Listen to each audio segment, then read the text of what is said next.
Hey, everybody. Welcome. Welcome. Yeah, we're going to have yet another great late night chat. Glad you're here. So let's do it. Spoken of the American century. I say that the century on which we are entering can be and must be the century of the common man. A radical redistribution of economic power. I mean, we know that racism is just a byproduct of capitalism. Everything would be all right if everything was put back in the hands of the people. We need a government that will make sure Americans are taken care of and organize the economy to serve the people, not the profits of a wealthy few.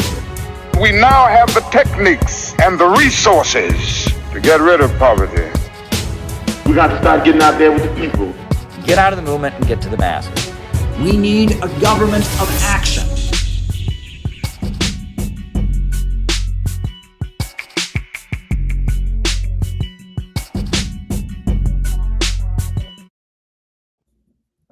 Welcome, buddy. So glad to be here with all of you tonight. Should be yet another great show.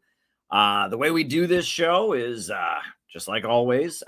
First, I do the roll call where I call you. First, I do my opening remarks. Then from there, we do the roll call. And then after that, I answer your questions. And yes, it is the 4th of July, Independence Day in America. There are fireworks outside my window that I'm seeing from a distance. So if you hear any loud booms, we're not under attack. It's just fireworks. Or maybe we are under attack and there's fireworks. But regardless, it is Independence Day, 4th of July. We'll touch on that during the opening remarks. But yeah, if you got something you would like me to talk about in the second half of our program, Rumble rants are a good way to get me talking. Another good way to get me talking would be to send a Cash App, Caleb Maupin 22 on Cash App. Those are the two ways you can get me talking.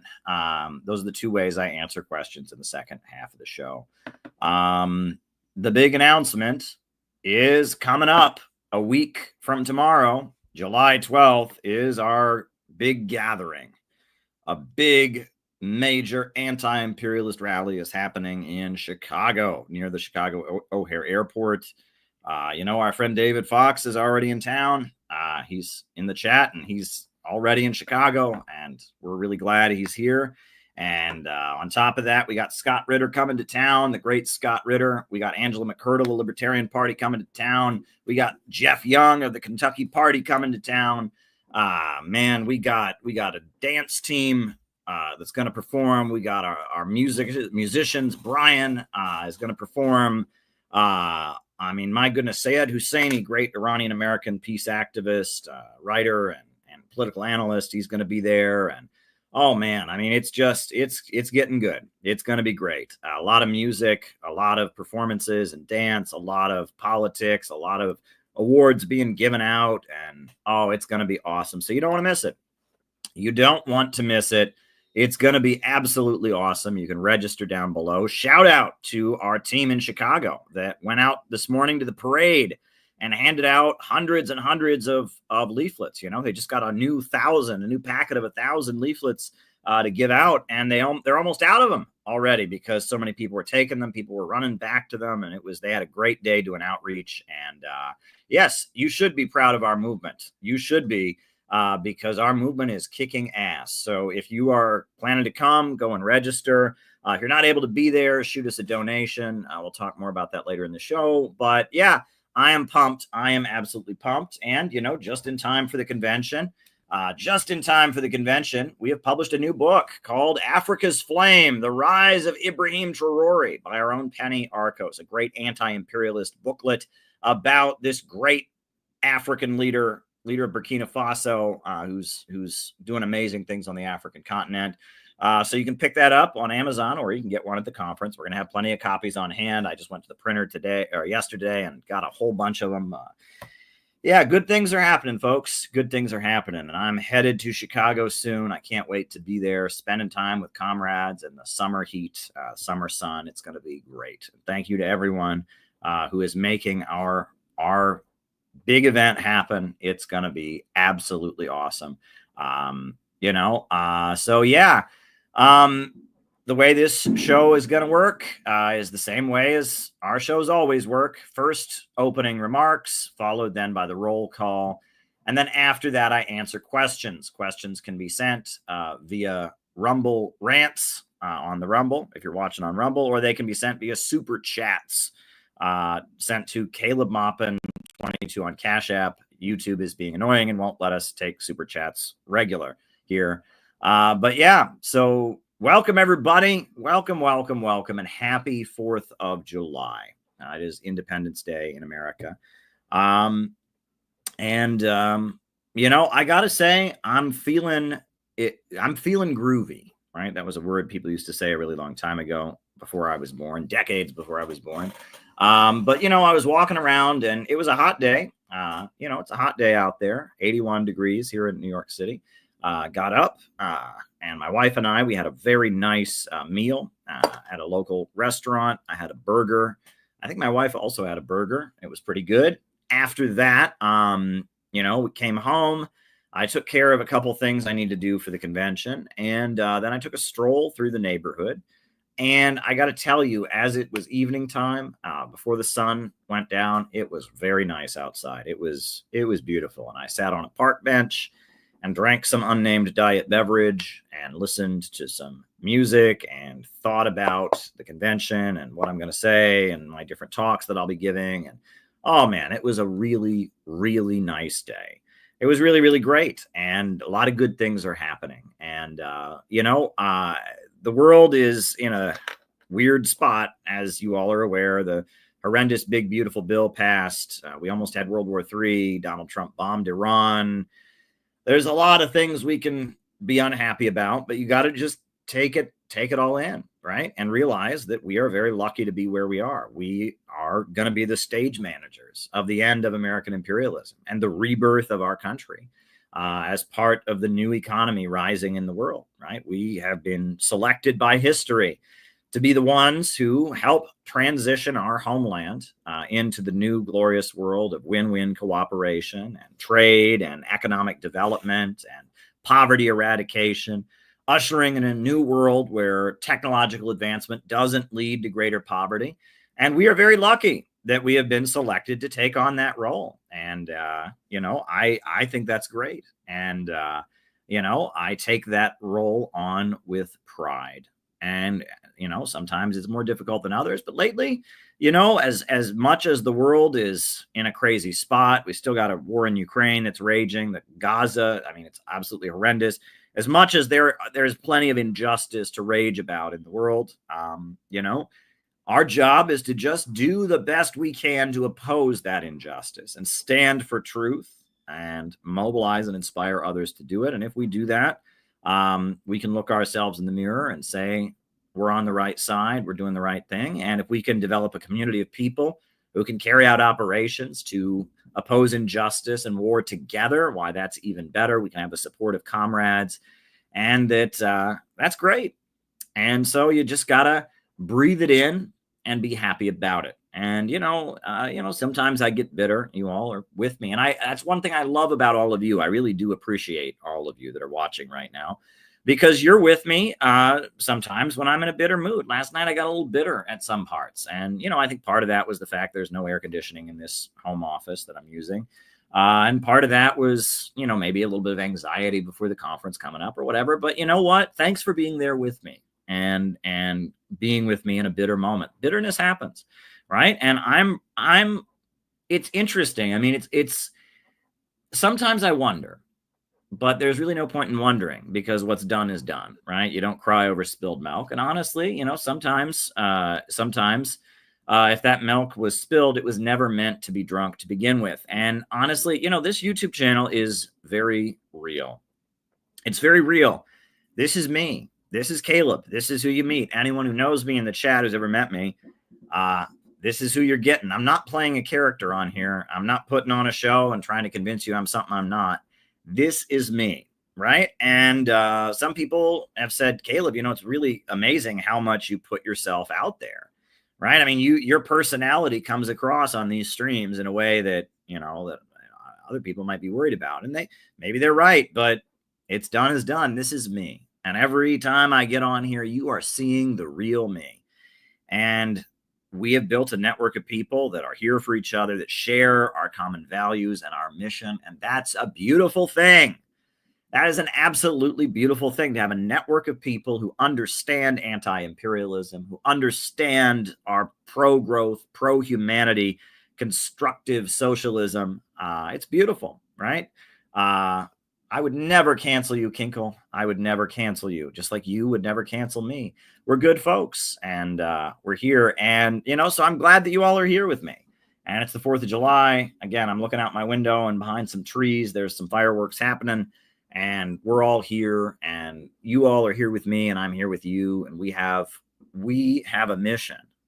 And that's one thing we can be proud of, is that we have a mission together. So thank you all for being here. Thought I might reflect on the holiday a little bit. A couple things that come to mind about July 4th, right? First of all, right, Declaration of Independence, July 4th, 1776, the USA declared independence from Britain. And then there was the American Revolution. The fighting had actually already started. It started a year before in 1775 at the Battle of Lexington and Concord. But ultimately it was in 1776, July 4th, that the Continental Congress assembled, and they decided they were going to seek independence from the British Empire. The 13 colonies ratified the Declaration of Independence. The author of the Declaration of Independence was Thomas Jefferson. And Thomas Jefferson was a wealthy slave owner who lived in Virginia. And he was a wealthy guy who was a bit of a nonconformist. He was an atheist, or maybe not a full-on atheist. I mean, people have said maybe he was a pantheist, maybe he was a deist. He wasn't a Christian, right? He definitely was not a Christian. And he owned a lot of slaves. And one of those slaves was his lover, I guess, if you want to call it that. One of his slaves was his mistress. Her name was Sally Hemings. And that was Thomas Jefferson. And Thomas Jefferson represented, in a lot of ways, the southern wing of the founding fathers of the United States. And his rival was Alexander Hamilton. And Alexander Hamilton lived here in New York City. And Alexander Hamilton very much represented the northern wing of the founding fathers of the United States. And they had fundamental disagreements on a lot of issues. And, all the founders of the United States wanted economic development in the country. That is what they wanted. That's what the American Revolution was about. Britain, the British Empire, did not want the 13 colonies to have their own economy. And they were preventing the colonists from having their own industries. That's what the Boston Tea Party was about, right? They were basically forcing the colonists to import products from British companies and pay lots of taxes on them and pay whatever price the British wanted. And they were suppressing and preventing the 13 colonies from having their own economy. They wanted them as a place that they could dump their products on. They wanted them to be a naval outpost of the British Empire, and their desire to, set up one world empire centered around London, and have all the profits flow into one mighty city in London.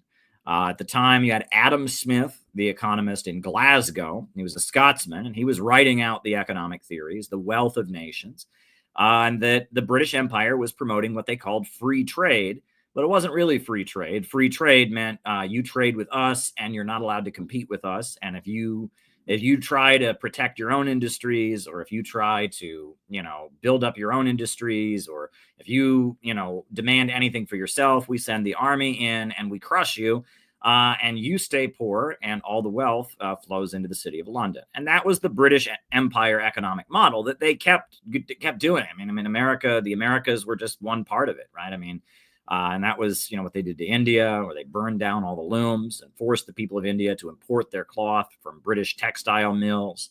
And that was, what they did all over the African continent, where they destroyed whole villages and the British Empire they did not want a United States that was its own economic center of power. Now, the founders of the United States were all the rich people of the United States. And in fact, it's interesting that before they had the Continental Congress, in Virginia, they had a government or a body that gathered, and they were called the House of Burgesses. Have you ever heard this? The House of the Burgesses. Well, what's a Burgess? Burgess is an English word that means property owner. And what is Burgess in French? Bourgeois. And that's actually what, the government of Virginia was. It was the House of the property owners, the House of the bourgeois.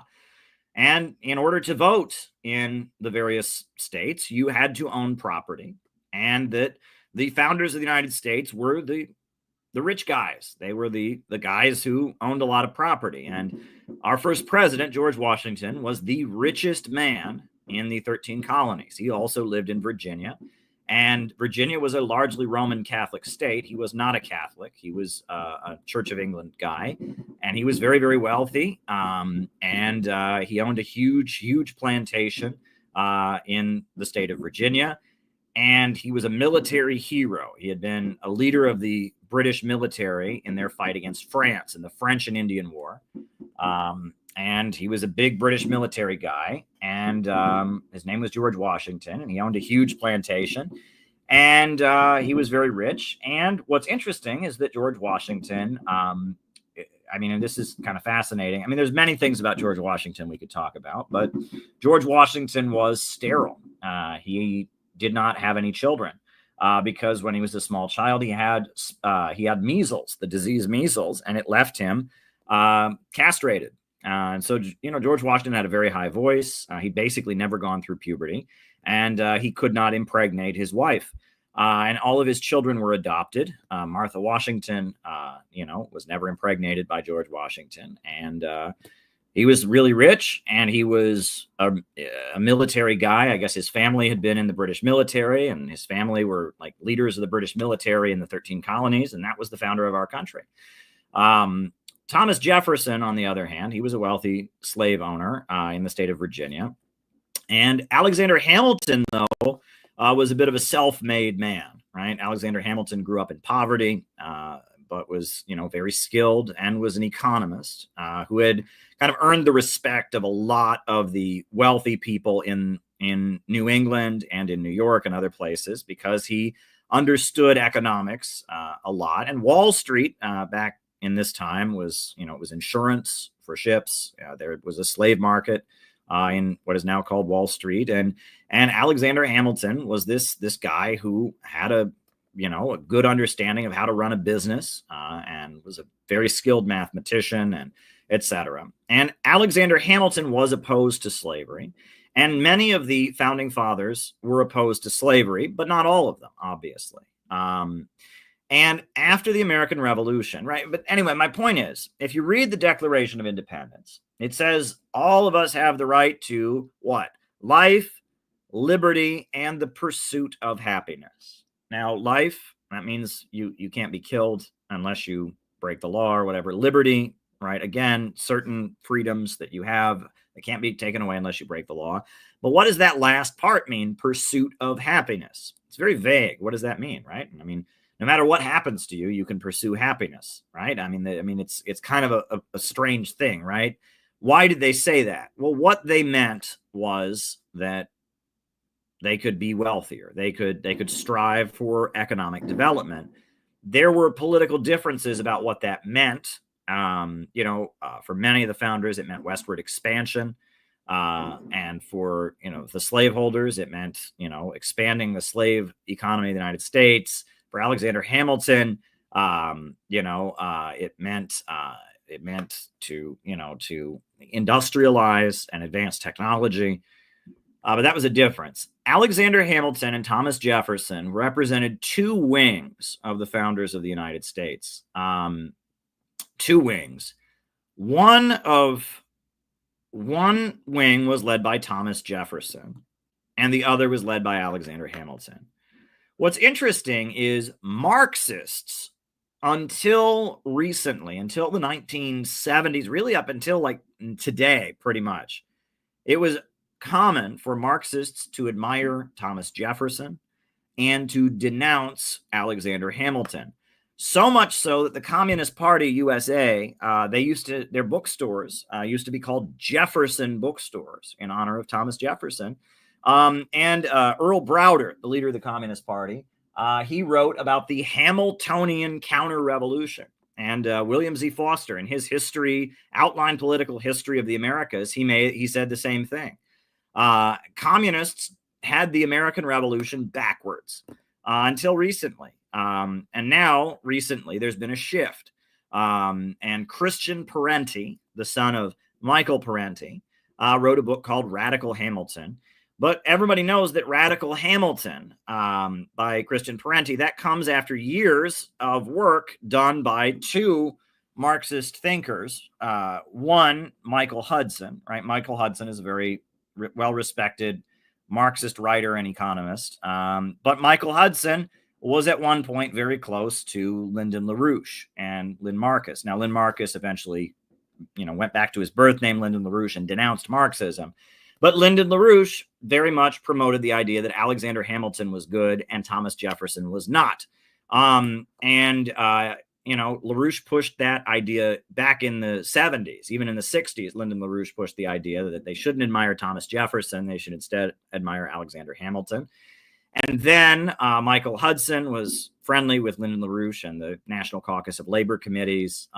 Michael Hudson had a falling out with the LaRouche group, and he eventually had a falling out with them, but he held on to that belief. And now, after Christian Parenti's book and after Black Lives Matter and a lot of things that have happened, now it is almost standard for Marxists who talk about the American Revolution to say, yes, Hamilton was the good one, Jefferson was the bad one. And I agree with that position, actually. I think that is the correct position. I think LaRouche was, again, ahead of his time and had a deeper understanding of economics and the British Empire and Hamiltonian economics than most Marxists did.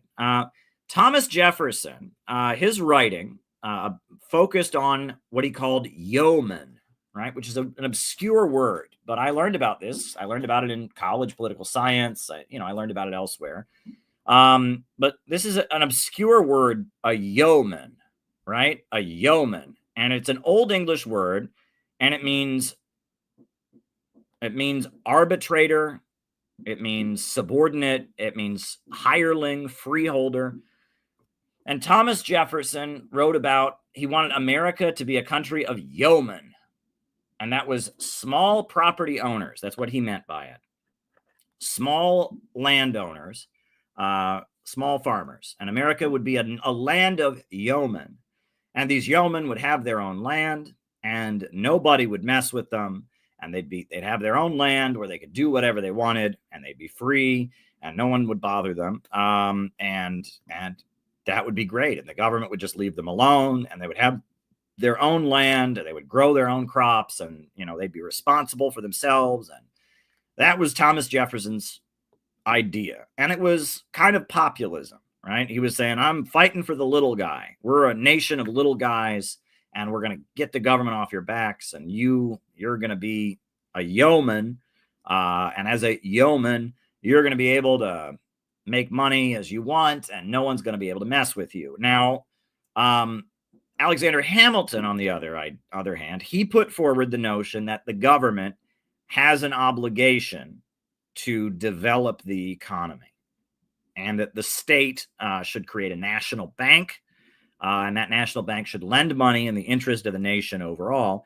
And a lot of Wall Street guys agreed with that, actually, because they wanted to become wealthy, and they understood that, just having a bunch of small farmers who just did whatever the hell they wanted was not going to lead to the country becoming wealthier. And so because Wall Street guys liked Alexander Hamilton, and because Thomas Jefferson's rhetoric is very populist, it's for the little guy who happens to be white and happens to be a landowner, that's why Marxists generally thought Thomas Jefferson was better, right? And they would always say that Alexander Hamilton worked for the bankers. He worked for the Wall Street and the National Bank or whatever, and Thomas Jefferson was for the little guy.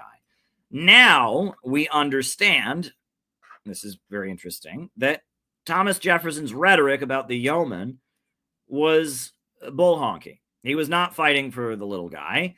He was fighting for the slave owners. While he talked, it was the yeoman. He was always fighting for the yeoman, the little guy. But what he really meant was, don't mess with the big plantation owners. Let the slave owners make lots of profits. Don't tax them. Don't restrict their ability to do anything. He was really fighting for the slave owners, but he framed it as, I'm fighting for the little guy. Whereas Alexander Hamilton was trying to advance economic development in the United States, which is something that the bankers who had supported the American Revolution wanted, because at that time they were rivals of the British bankers. And, Alexander Hamilton's big project was lighthouses. And that is actually the big thing he did, is the National Bank of America funded the building of lighthouses, because in order to have trade, you're going to need ships to come and load up the products and unload the products. And if you don't have lighthouses, those ships are going to wreck. Lighthouses were pretty essential for maritime security. And Alexander Hamilton had the notion that the government should build lighthouses, and they did. And they couldn't tax people because the American Revolution, taxes had been the main grievance against the British Empire. So it was largely with tariffs, import and export tariffs, that they funded the building of lighthouses. And that was Alexander Hamilton's notion, is we're going to build lighthouses, and that'll make it easier for people to trade with us. And the government, the National Bank, will facilitate the economic development of the 13 colonies by building lighthouses. That's Alexander Hamilton. Alexander Hamilton was very opposed to slavery, so much so that when Haiti, the country of Haiti, the Caribbean nation of Haiti, had its slave uprising and its slave revolution, Alexander Hamilton supported that revolution and wanted the United States to diplomatically recognize the Haitian slave government, the Haitian slave revolutionaries. Now, Thomas Jefferson, on the other hand, interesting character. Now, Thomas Jefferson, when I was a kid, it was the biggest news story. It was something that we all learned about, was that Thomas Jefferson had black descendants. When I was a kid, it was big news. The country started talking about Sally Hemings. And I guess what had happened is that there is a group in America called the Thomas Jefferson Society. And if to be a member of the Thomas Jefferson Society, you have to be descended from Thomas Jefferson. And there were black people that said, we are descended from Thomas Jefferson. We would like to join the society. And the American government they said, you can't do that. And then in the 90s, they changed it because it was confirmed through genetic tests and other things that, yes, and that we understand Thomas Jefferson had, one of his slaves was a woman who went by the name of Sally Hemings, and she was his partner. He was married to his actual wife, but apparently he and his actual wife were not so close, kind of an arranged marriage, kind of a deal about property and families or whatever. And he was really into Sally Hemings. Now, that was probably rape, because Sally Hemings, being property, she didn't have much of a say in it. Obviously. It appears, though, that, he did treat her like a partner. He did to some degree or other. He bought her expensive stuff, and he took her on trips around the world. And, she wasn't a sex slave, I guess, or maybe she was. I don't know. Right. And I'm obviously not going to apologize for that. The whole thing is completely fucked up and completely crazy and sick. But it points to something about slavery. And I do apologize. Trigger warning, by the way. This is a little bit, edgy and dark. It's just a reality. But one thing about slavery in the United States was that there has probably never been more interracial sex, in American history than there was during slavery. And if you go up into the 1800s, that was one of the major arguments of the abolitionists. If you read a lot of abolitionist literature, the abolitionists were very Christian, very religious, right? You had the Seventh-day Adventists. They were very opposed to slavery. The Mormons were very opposed to slavery. All these new religious groups that were opposed to slavery.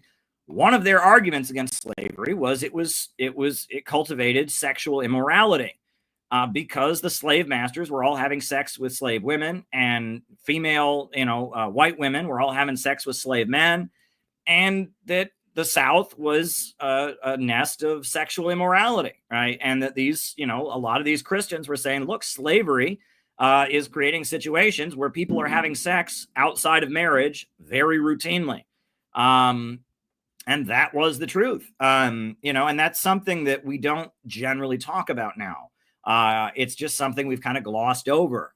We just try to pretend that's not the case. We always try to pretend like America's always been super socially conservative. I mean, we obviously have been, but the slave owners of the South, they were not. They were not, right? The slave owners of the South very much were, I think the term was lecherous. It was the Puritans in Massachusetts and New England. They were very religious and they tended to oppose slavery. Whereas the slave owners of the South, a lot of times they were trying to recreate the Roman Empire. And this is a weird thing about the founding fathers of the United States. Founding fathers of the United States were largely not Christian. The country was Christian, right? Virginia was Catholic. Maryland was Catholic. The 13 colonies, 9 out of the 13 had state religions. Massachusetts was Puritan. I think, Rhode Island was started by people who broke away from the Puritans, Roger Williams. And, it was a very religious country. Pennsylvania was run by Quakers, etc. But the founding fathers were the richest guys, and they tended to be religious skeptics. Thomas Jefferson, since we're talking about him, you can read about the Jefferson Bible. Thomas Jefferson did not believe in God, I guess, in the sense that we do, right? I think he believed there was a creator, but he argued that God was like the clockmaker. God started the clock and then walked away, and praying to God has no influence, and God doesn't intervene in our affairs. He just kind of started the clock going and he walked away, right? That's deism, right? But Thomas Jefferson did not believe in the miracles of Jesus Christ. He believed that Jesus did not heal the sick. He believed that Jesus did not, he just didn't believe in the miracles. He didn't believe in the resurrection. But he felt that the teachings of Jesus were very important.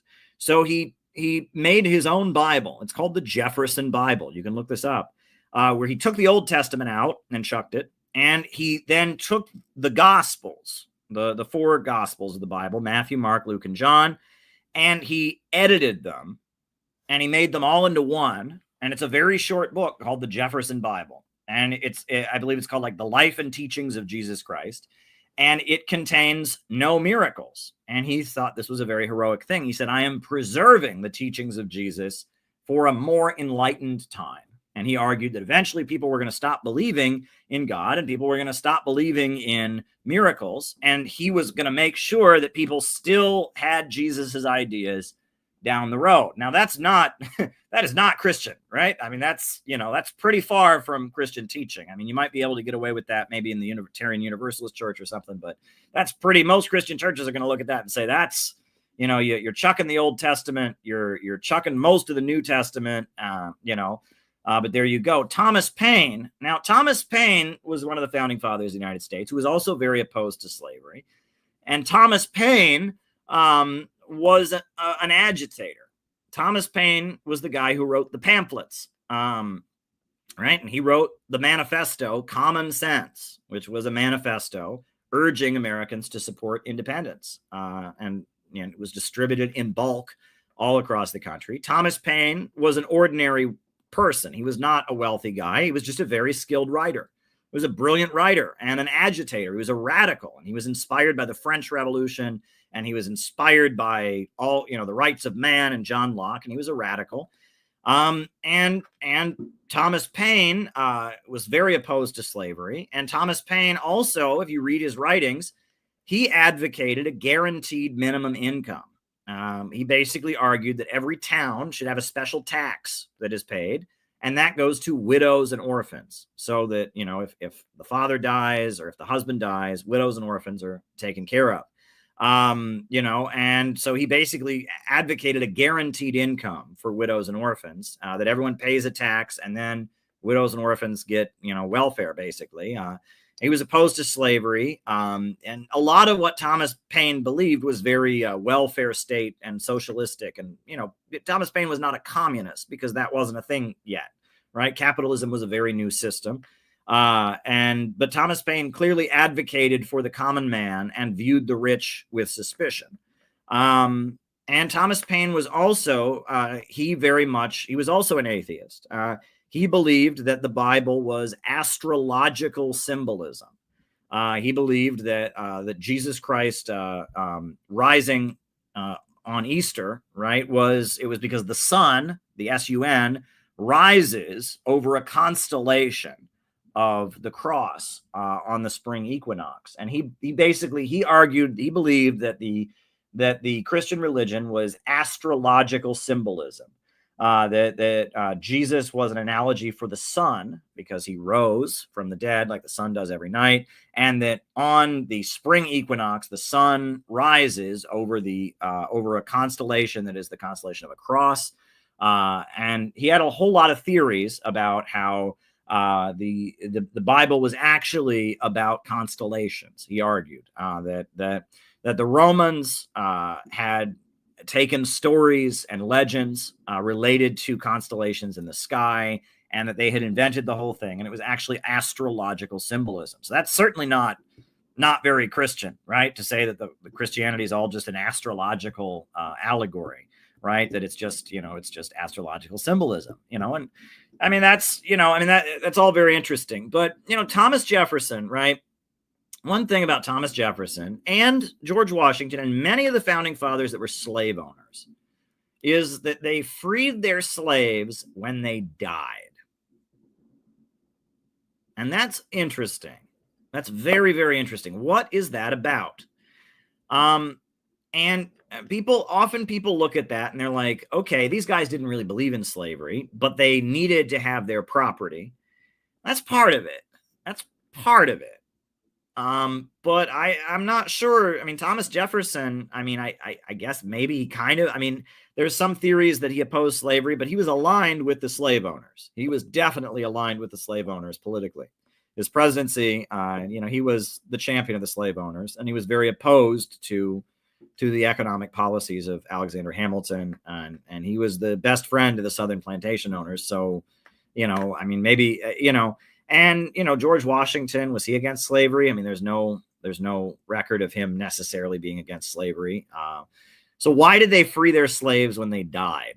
What was that about? And people say, well, that's kind of fucked up. I mean, if you're really against slavery, wouldn't you free your slaves while you're alive? And basically freeing your slaves when you die was a flex. It was a flex because you have to remember that, to be a slave plantation owner in this time meant you were the equivalent of like a millionaire or a billionaire in our time. It was, you couldn't have people didn't own one slave or two slaves, right? Monticello and, these big plantations, there were hundreds of slaves there.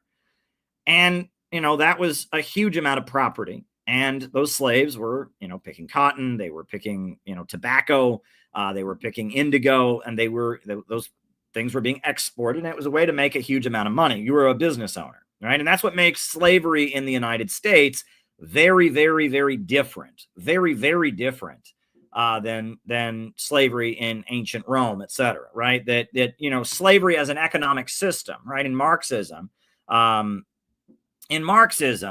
right, you have hunter-gatherer civilization, then slavery, then feudalism, then capitalism, then socialism, and eventually communism.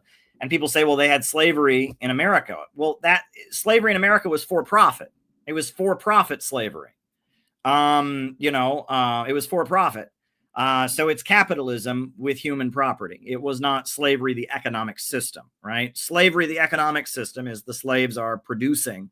They're producing. But we in America, we had capitalism with human property. It was the capitalist mode of production. Those slaves were producing, crops, cash crops for profit. It wasn't, slavery as an economic system is generally the slaves are producing for the household. They're the property of the man who owns the house, and they're producing for the good of the household, right? And they're not producing for profit, right? They're not, the ancient Roman slave owners, they were not taking the crops that were grown and selling them to somebody else. They were, it was just for the household overall, right? In ancient Rome, the word family Familia, right? That's the word family. In ancient Rome, the word family meant a man and all his property and all the people in his household. And that was all the land that a man owned. That was all of his wife, his kids, his multiple wives or whatever, and also all of his slaves. Everything that one Roman citizen owned, everything he had, all his property was his familia, right? And that was the economic system of slavery. What we had in America was production for profit. And it was production for profit, just with people with no human rights who were being treated as property. And it was far more brutal because of the fact that, they would work these slaves to death if they thought it would maximize their profits, right? And there were places in Louisiana that, to be sent to Angola in Louisiana was a death sentence. There were places where these slaves worked where they would be lucky to live a year or 2 years, right? But that didn't matter because the profit they got out of them was enough. It was worth it, right? It's like slavery in America was genocidal on a scale that previous slave systems had not been, because of the fact that that it was for profit. It was capitalism. It was just for profit. But anyway, back to the point that I was making. So why did they free their slaves when they died? Why did they do that? Well, they did that because it was a flex. Right, these guys were already, multi-million. These were the richest people. Thomas Jefferson and especially George Washington was the richest man in the 13 colonies, and so he freed all his slaves when he died because it was generally considered a really nice thing to do. Right, to free a slave, that was considered to be a really kind, compassionate thing to do. Right, a slave costs a huge amount of money, but you're just giving that up, and you're letting the slave become free. But on top of that, it was to show that you were rich enough that you could just give up, you could just blow off a bunch of money so that everyone, when you died, said, oh, what a nice guy. He freed his slaves. Isn't that so kind? Right. It was like look what a great guy I am is basically what they were doing. Right. It was, I have millions and millions and millions and millions of dollars worth of property.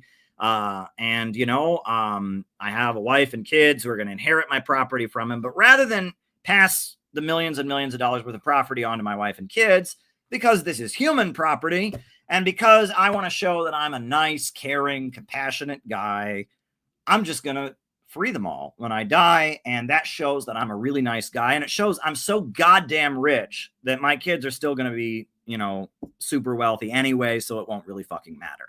That's what they were doing. They were virtue signaling, basically. And it wasn't an anti-slavery statement either, right? There were slave masters who strongly believed in slavery, who were freeing slaves all the time. It was just a thing one could do. And that actually, again, this is what's weird. So the most popular book at the time that America was founded was Edward Gibbon's History, The Rise and Fall of the Roman Empire. Right. And, there was no TV back then. There was no radio, and there were not that many books back then. The printing press was a very new invention. And Edward Gibbon, this English guy, had spent his entire life studying the Roman Empire. And he wrote a book that is 8 books long. It's 8 volumes long on the history of the Roman Empire. And that was the most popular book at the time of the American Revolution. And there weren't that many books around back then. So, all of the founders of the United States, they read it, they were very excited to get the latest volume, and they argued about it. And that's why, for example, you go to Washington, D.C., all the buildings have Roman columns on them. They're imitating the Roman Empire. The streets of Washington, D.C. are very much modeled on the streets of Rome. Right. They built Washington, D.C. because they wanted to have a city to be the capital that didn't belong to any state, because if one state had its own, capital, had the capital in it, it would be seen as the top state. So they created the District of Columbia, as a Washington, D.C. to be a place that was a mighty city, like the center of the empire, with all these columns on it. And actually, why is it called District of Columbia? And this is a really, really weird thing about American history. I did not know about this until recently. I vaguely knew about it. When I was a kid, I was in, the Music Man, right? And in the Music Man, the musical, The Music Man, it takes place in like 1900. And at one point, you know, all the townspeople are gathered and they sing what was the national anthem in like 1900. Thy banners make tyranny tremble when borne by the red, white, and blue. When borne by the red, white, and blue. When borne by the red, white, and blue. Thy banners make tyranny tremble when borne by the red, white, and blue. All right, I'm really glad that's not our national anthem anymore. But it's a lame song, but what is the name of that song? It's called Columbia, the Gem of the Ocean. They created a goddess for America. This is so fucking weird, right? But, you know, nobody believed it, or maybe they did. I don't think anyone believed in it because it was a Christian country and we don't believe in multiple gods. But they created Columbia, right? And she was named after Christopher Columbus, who discovered America. And she's this goddess character, right? Because that's what the ancient Romans did. They had gods. And so they created a goddess of America, the goddess of liberty. And the Statue of Liberty is Columbia. And on the top of the U.S. Capitol building, it's Columbia. And they made this woman, this lady, this goddess character named Columbia. And the District of Columbia is the goddess that the Founding Fathers created that was the goddess of America. And nobody believed in Columbia. No one thought she was real. Nobody prayed to Columbia. But it's like, we have to be like the ancient Romans, so we're going to have to create a goddess, right? And she was just kind of like the national mascot of the country, right? Columbia, the gem of the ocean, right? Hold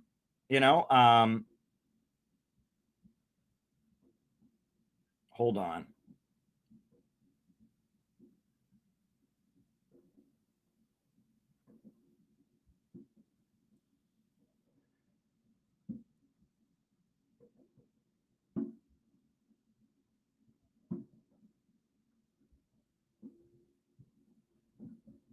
All right. Sorry, I just had to text someone. Yeah, but Columbia, right? Yeah, it's a weird thing about America. When we started out, we decided we needed to have our own goddess. Columbia, the gem of the ocean. Columbia, the goddess, you know, and we have Columbia University. And I mean, there's so many things in America that are named after Columbia. You know, this fictional goddess character we invented for the revolution. It's very, very odd, you know, and the Statue of Liberty and all this stuff, right? And that's part of that like weird Roman influence. And the reason that the Founding Fathers, a lot of them freed their slaves when they died, is because in ancient Rome, that was considered to be a really, really, it was a thing that ancient Romans did, is they would reward their slaves by making them Roman citizens. It was like the highest honor. If you had a slave who was, you really loved them and cared them, the ultimate reward was you gave them Roman citizenship. And so the Founding Fathers were trying to be Julius Caesar. They were trying to be, you know, Julius Caesar. They were trying to be, Seneca or some great Roman. And so the idea was, you know, when I die, I shall, you know, and this comes across if you read the Founding Fathers, especially the slave owning ones, were imitating ancient Rome. They were like LARPing ancient Rome. Okay. That was a really, really big part of what the founders of the United States were doing. They were LARPing ancient Rome. So much so that like in upstate New York, all the cities have like Roman names. They're named after Roman generals, right? And, you know, in Ohio, we have Cincinnati. Why is it called Cincinnati?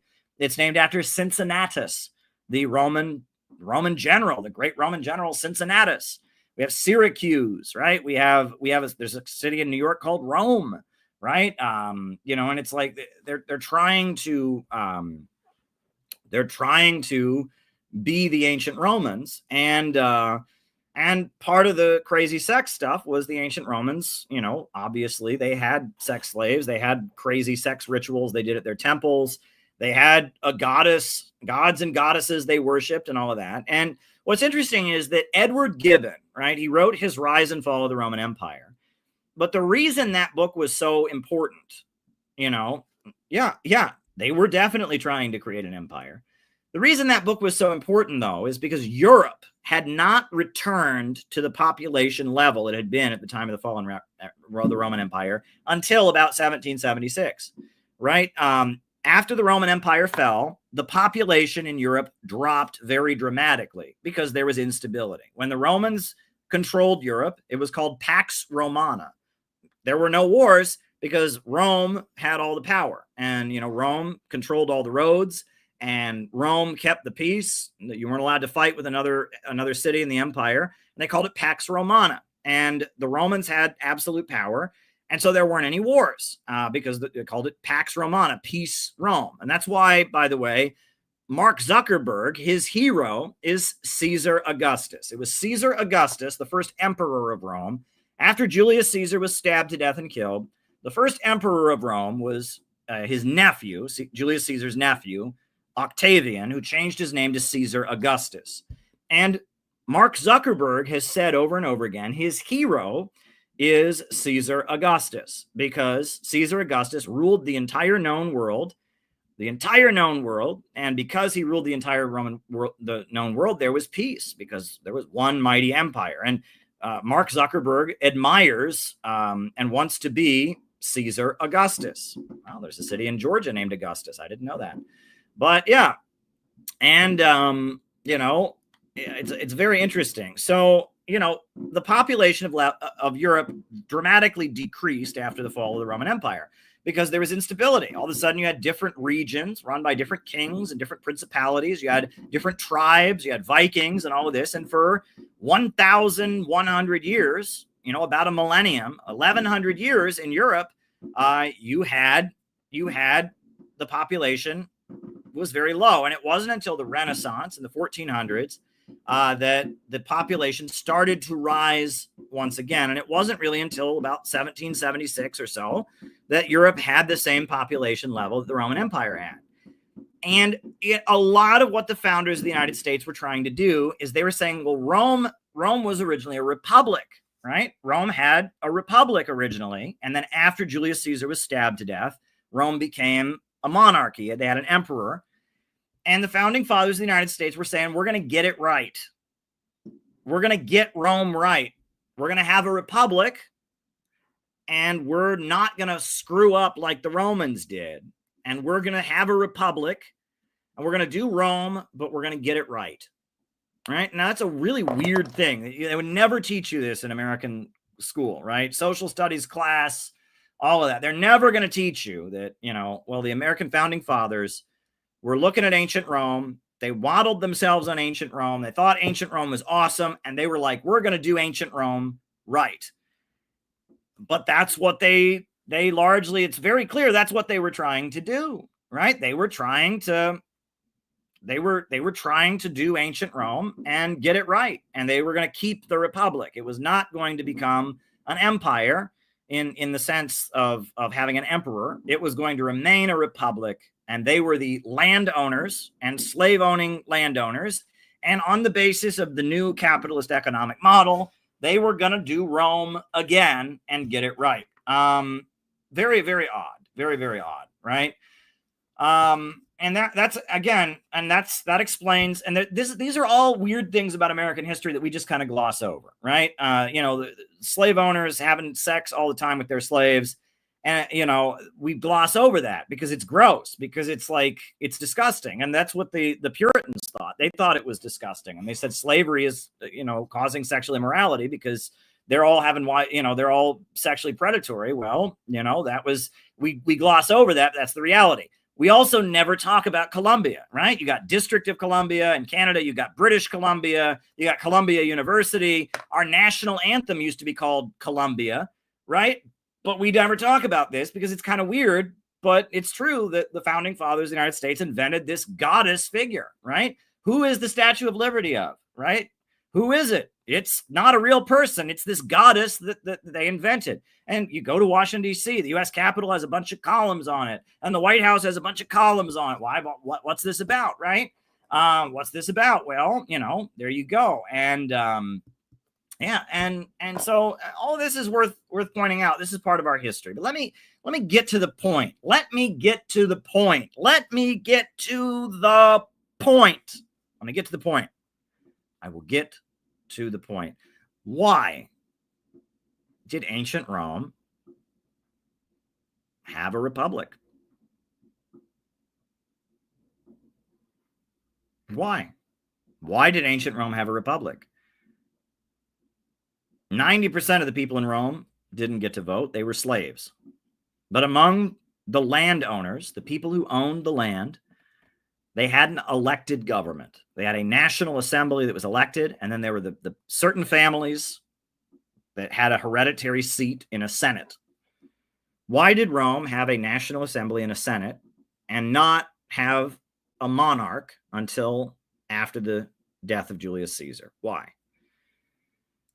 Because Rome was an empire. It was a plundering empire. It was a military empire.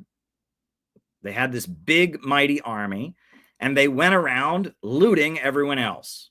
And they went all over the known world, and they, at the point of a spear, forced people to give them slaves, forced people to give them crops, forced people to give them metal and jewelry, etc.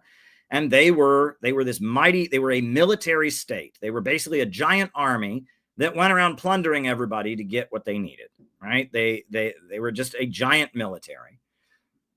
And because they were that, they needed everyone to fight. And they needed all the landowning Romans to fight and be motivated to fight and to feel like they would get a share of the loot. Okay? It's pretty shitty. But if you have one king and he's got absolute power, are you going to be really excited to go fight for him? No, because at the end of the day, he and his cronies are going to get all the loot and you might not get any.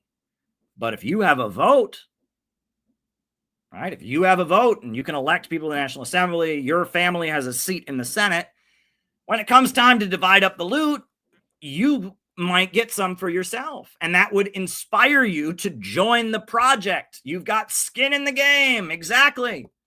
Democracy in ancient Rome, the Roman Republic, was invented to give people a skin in the game, to make people feel like, hey, I want this empire to be really, really powerful because I get a vote, I get a say, and I'm going to get some of the loot. That's what it was about, right? And that's what it was about. But, and this gets me to the point, why couldn't Rome stay a democracy? Right? Why? I mean, it wasn't really a democracy. It was a republic. Among the slave owners, which was a really small minority, among the 10% of people who weren't slaves, they had elections. Okay? And there was a hereditary senate for the top families. And then they had elections where they voted on a national assembly. Why couldn't they keep that? Why could they not keep the Roman Republic? Well, there's a really, really good book on this by Michael Parenti, and it's called The Assassination of Julius Caesar, People's History of Ancient Rome. The reason they couldn't keep the Roman Republic was because of the working class, the proletarians. In Rome, there were a lot of people who moved to Rome who didn't own any land or any slaves, but they were not slaves themselves. They were skilled workers. They were pipe fitters. They were carpenters. They were bricklayers. They were basket weavers. They were doctors. There were a lot of people who moved to Rome to be wage workers. Proletarians. They were called the proletarians, the people who owned nothing but their children, the men of no property. And because of the proletarians, there were all kinds of people in Rome who didn't own any property, who also weren't owned by anyone else. And those people started getting together and demanding their rights and demanding better pay from the employers and demanding that they get, benefits from society. And Julius Caesar, bingo, Julius Caesar, a popular Roman general, figured out that he could be powerful in Roman politics by becoming a champion of the proletarians. And so Julius Caesar built up a mass movement of proletarians who supported him. And with a bunch of proletarians backing him up, Julius Caesar started doing all kinds of crazy things, like building public libraries, like taxing rich people to hire the working class to go build. And he announced that he wanted to give Roman citizenship to people in other city-states throughout the empire. And he announced that he wanted to redistribute the land in Rome. And the rich people realized we can't have democracy. We can't have democracy anymore because these poor people, if they get together, they're gonna ruin everything. And so Julius Caesar was stabbed to death by the senators, the richest people in Rome.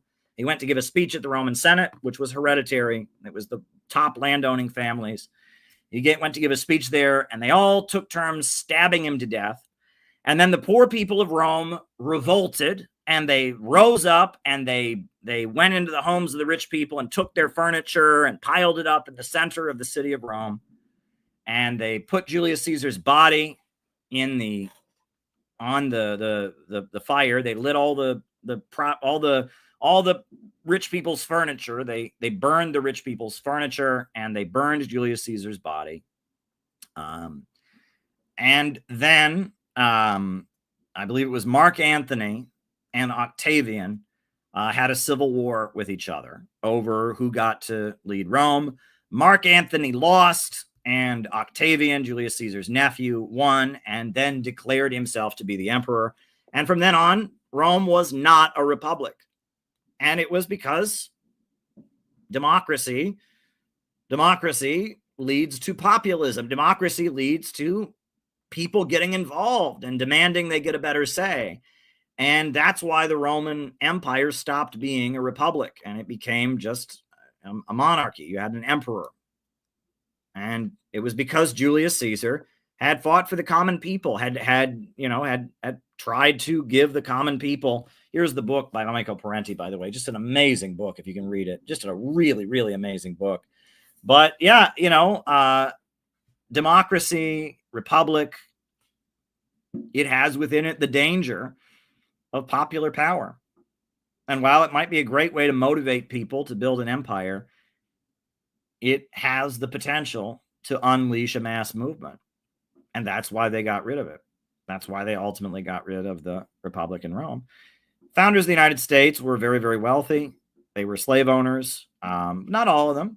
Some of them were people like Thomas Paine, agitators for the common people. Some of them were Alexander Hamilton, who strongly believed in economic development and was opposed to slavery and supported the Haitian slave revolution. It's a complicated story. But America was largely, at the time it was founded, it was considered to be Rome take two. And the founders of the United States were trying to figure out, what does this mean? Rome take two. What does this mean? And I think, without pontificating any further, I think that story and that understanding that our country was originated as Rome take two can tell us a lot about what our role is here in America as anti-imperialists, people opposed to empire, people opposed to loot, people opposed to slavery, people opposed to colonialism, people who believe in economic development, people who oppose the economic model of the British Empire where all the wealth of the world flows into one mighty city. I think the fact that our country was founded as Rome take two, and the way the Roman Empire went and all of that can give us some key insights into who we are as Americans and what our role could be. So, yeah, those are just kind of some thoughts that I had this evening. So I hope you enjoyed them. This isn't like a big prepared speech. I just thought I'd come on here and kind of info dump about what I know about the American Revolution and economics and all of that. So why don't we do the roll call? Names and locations. I will call you all out as I see you. Names and locations. Who is with us tonight? Names and locations. Who is with us? Names and locations. Who is with us tonight? Names and locations. Bob in Troy, New York. Welcome, Bob. Deha in Seattle. Welcome, Deha in Seattle. Chicago, Illinois, David Fox. Patricia in Utah. Alyssa in Virginia, St. David's, Bermuda. Ryan in Kansas City. Ryan in Kansas City. Celts in Britain, Spain. All right. Kew Gardens, New York. Checkpoint Charlie. All right. Jim in Miami. Tampa Bay, Florida. Tampa, Florida. Rice from Adelaide, Australia. Sherry, Cape May in New Jersey. My tiny air-conditioned bedroom. Timoshenko, we love you, Tim. You do great work. You're a great anti-imperialist. Tony in Tasmania. Welcome, Tony. Emma from Sydney. Welcome, Emma. Good to have you with us. Jerry in Canton, Ohio. Welcome, Jerry. I've been to Canton many times. My mother was a librarian in Canton when I was a kid. Kwekwe in Harare, Zimbabwe. Kwekwe in Harare, Zimbabwe. That's really cool. Zimbabwe, I would love to visit Zimbabwe. I really would. When I was at the World Youth Festival in 2017, I found out that China had actually helped to build a nice hotel in Zimbabwe next to the Victoria Falls. That sounds so cool. And I really admire the land redistribution program and ZANU-PF. And yeah, I can't wait to someday visit Zimbabwe. Jenny in Cincinnati. Z from Miami, Florida. You missed Alyssa in Virginia. No, I didn't. Maybe you can go solo anywhere. Men can go solo anywhere. Okay. Casey in Sarasota, Florida. Welcome, Casey. Good to have you with us. Denver. Hey, Denver. Good to see you. It's been a while, Denver. Good to have you. Wow. Oh, man. It is good. I hope you all are having a good 4th of July with your relatives. Just thought I'd get on there and talk about all of that. A lot of what's happening in the country right now is a big bummer. There's just no way around that. I was really hoping that maybe Trump might have meant a little bit of what he said about ending the wars, a little bit of what he said about protecting free speech. But, I have no regrets. We boosted the good things that Trump was saying in order to popularize them among the American people, the anti-war stuff. And I have no regrets about that. I am really disappointed. But at the end of the day, it just gets me back to the main message, which is we have to build a movement, right? There's no alternative to a movement. There's not going to be any savior, right? We got to build a movement. We've got to build a movement. Bruce in British Columbia. Caleb, it's my birthday. Well, happy birthday, Sherry. Happy birthday. You're born on the 4th of July. Anyway, all right. So the second half of the show, I'm going to vote for him probably. And I think he's the best guy for the job. I did 2 long videos about Mamdi. I think he's the best guy for the job. He's not from the people. His wife was very involved in the CIA's effort to bring down the Syrian government, and his mom's a big Hollywood film director, and he's from above, but he's still opposing Israel. He's still got a great economic program, and he scares the crap out of like the main danger in America, in New York City politics in particular, which is the Zionist real estate conglomerates. So good for him. You gotta try to just boost what you can. And yeah, I love a lot of what he's saying. His campaign message I'm on board with. And, sometimes there's somebody from above who does some good because of divisions in the ruling class. So yeah, I hope he wins, and even if he wins and doesn't do anything, it'll be good that it's, that the public voted for somebody like that. So yeah, I'm not opposed to him at all. I'll probably vote for him. I think he's probably, he's antagonizing the Likudniks, the Netanyahu faction among the real estate, Central Park West, so good for him, good for him. Good for him. Somebody's got to piss them off. They are really dangerous, and they're the ones that are pushing Trump to do a lot of the bad things that he's done. And yeah, so I don't have any objection.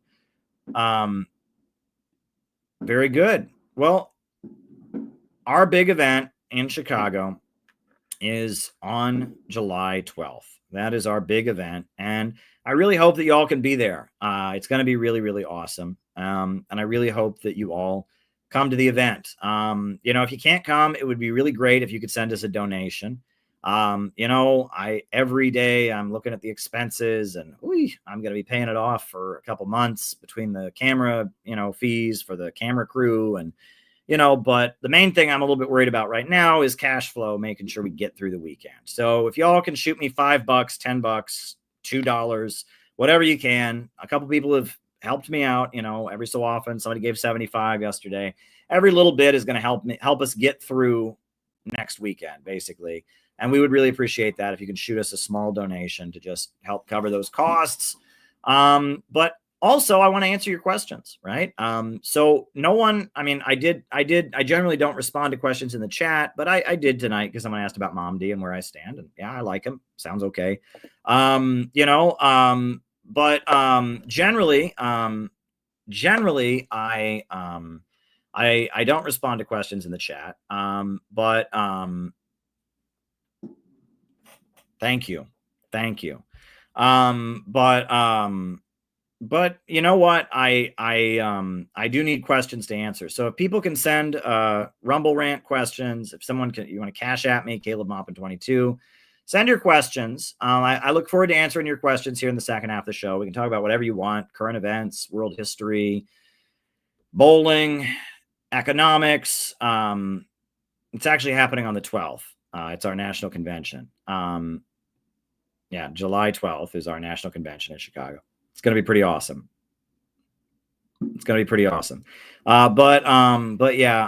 So send some questions, right? Questions can be sent. You can Rumble Rant me on the Rumble. You can cash at me, Caleb Maupin 22. Send me some questions, right? I'm going to put on some music, which is what we tend to do during the second half of the show. So I'm going to put on, I'm going to put on one piece of music. And then after that, we'll put on another piece of music. And, while I'm doing this music, think of some questions for me to answer. Make the second half of the show fun. That's my advice. Make the second half of the show fun, right? Make it fun. Make it fun. Fun. Make it lots and lots of fun. Make it fun. What song should I put on, though, is the question. Well, we'll start off with one of my favorite Irish songs that's in Gaelic. It's a traditional Irish song that goes back hundreds of years. We'll start out with that, and we'll just keep doing songs here until we have a good number of questions to answer. 3 or 4 questions to answer would be great. So send me some questions. All right.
So yeah, that's one of my favorite Irish songs. I see somebody sent me a question already. And you know what? I will just answer this one. Jesus Christ Superstar 420 asked me this question. So I'll just answer this. I have another song I'm going to play. But before we get to that, I'll just answer this question that someone sent in. Jesus Christ Superstar 420 asked me, what is your stance on the ICE raids and illegal immigration in general? My stance, first of all, I don't agree with the left or the right. All right. My position on it is nuanced because, for many years I was on the left, but the left doesn't speak coherently about immigration. They don't. But I'm not on the right either. And my position is that, look, we are a nation of laws. Every country in the world has a border. Even if we had quote unquote open borders and we let everybody in, we would still have a booth. There'd still be customs where people had to stamp their passports. And that the left, when they talk about immigration, they say slogans. No one is illegal on stolen land. Well, maybe, yes, the USA was stolen from Mexico, right? And all of that, but that doesn't translate into a real policy. That can't be a policy, right? And that a lot of, they say no one is illegal. Well, okay, but, we do have laws and citizenship and, green cards and visas and, so just saying no one is illegal is not an answer, right? And that on the left, there's this attitude of like, America is bad because it's racist, so therefore we just have to just shout no one is illegal, and that's not realistic, right? That said, the crisis of mass migration that we're in, and let me back up, right? So first of all, a lot of what the left says is not serious. It's just, sloganeering. And it infuriates me because to anyone who's not part of the club, anyone who's not a communist or an anarchist, none of it makes any goddamn sense, right? If you're not part of this group of people where the only thing you're allowed to do is shout no one is illegal, like to anyone else, right, who's saying, okay, we have all these people that are in the country that are undocumented, and if you say no one's illegal, well, that doesn't mean anything to them, right? And that you have to be able to articulate a serious policy, and no one's illegal on stolen land. That's not a policy, right? And so that's where I don't agree with the left. The other thing is that there is a real crisis. Every day they find dead bodies along the Mexican border. These cartels and gangs are not nice people. They kill people. They torture people. They're pretty nasty motherfuckers. And the U.S. government funded a lot of them in the 80s to fight the Sandinistas in Nicaragua. A lot of them trace back to the Contra War. That's where the crack cocaine came into the United States. And, the U.S. foreign policy of arming extremists and arming drug cartels in Colombia and elsewhere has a lot to do with the cartels. But that doesn't make the cartels nice people, right? And so my differences with the left is the left doesn't generally articulate policy. It just shouts slogans. And if you disagree, then you're a big fat racist. And that's annoying. My other disagreement with the left is that they don't acknowledge that there's a problem. And there is. The fact that millions of people are fleeing to the United States, the fact that these criminal organizations exist, this is a problem. And it's not something we can just, say, oh, if you acknowledge this problem, then you're a racist. No, these are real problems. In fact, the primary victims of these people are other immigrants, Latinos. So it's saying that MS-13 are not nice guys isn't racist, right? And the left doesn't want to acknowledge that there's problems, and they use this kind of woke stuff to ignore that. That said, I don't agree with the right because everything that what ICE is doing right now is not making the problem any better, right? Why is it that immigrants get paid less than everybody else? Why? It's because they're working off the books, right? They're not working on the books. It is illegal to pay an undocumented worker less than minimum wage. That's illegal. But the reason employers get away with it is because undocumented workers don't go tell on their employers because they don't want to get deported. So if you terrorize immigrant workers and you make them terrified that they're all going to get deported, they're going to work for lower and lower pay. So if your issue is that immigrant workers are driving down our wages, which that's true, right? The inflow of migrant labor is driving down wages. Why would you then want to make it worse by terrorizing them with ICE? If anything, you would want those immigrant workers to feel safe enough that they would demand from their employer a decent wage. And then at that point, wages would start going up. The other issue is, is the gangs and the criminal organizations. Awful, right? They're awful. How do you make sure those groups flourish, terrorize immigrant communities and make them afraid to call the police? Make it so immigrants, if someone's robbing people on the street or selling drugs in their neighborhood, they can't call the police because they're afraid of getting deported. Well, then those groups are going to flourish. And one of the main things those groups do is smuggle people into the country. So if you build a big, huge, giant wall along the border, it's going to make, it's going to make it a lot harder a lot harder, for people to just cross. And so they're going to have to give money to MS-13 to smuggle them across the border. Like, all the things that ICE is doing right now are making the problem worse, and they're stripping away our rights in the process. They've already been caught. They've many times arrested people that are actually citizens. They just arrest them anyway. There are people that are actually citizens that have ended up in these facilities. There are people that just happen to disagree with ICE, and they jack them up against the wall and all that. And I'm really not happy about the ICE thing. I'm not on board with where the left is, because the left doesn't have an answer. They just have this emotional outrage, and emotional outrage. I mean, you're free to have your feelings, but that doesn't translate to actual policy. And I've just spent most of my life on the left, and it infuriates me that I've just been silenced so often. I've just been silenced so often by slogans, and I'm tired of it. Right. I just, I'm just, the feelings people have, you're not allowed to say anything, and not putting forward real policy. Like, one of my worst grievances is if you call someone racist, you have to back it up with something, right?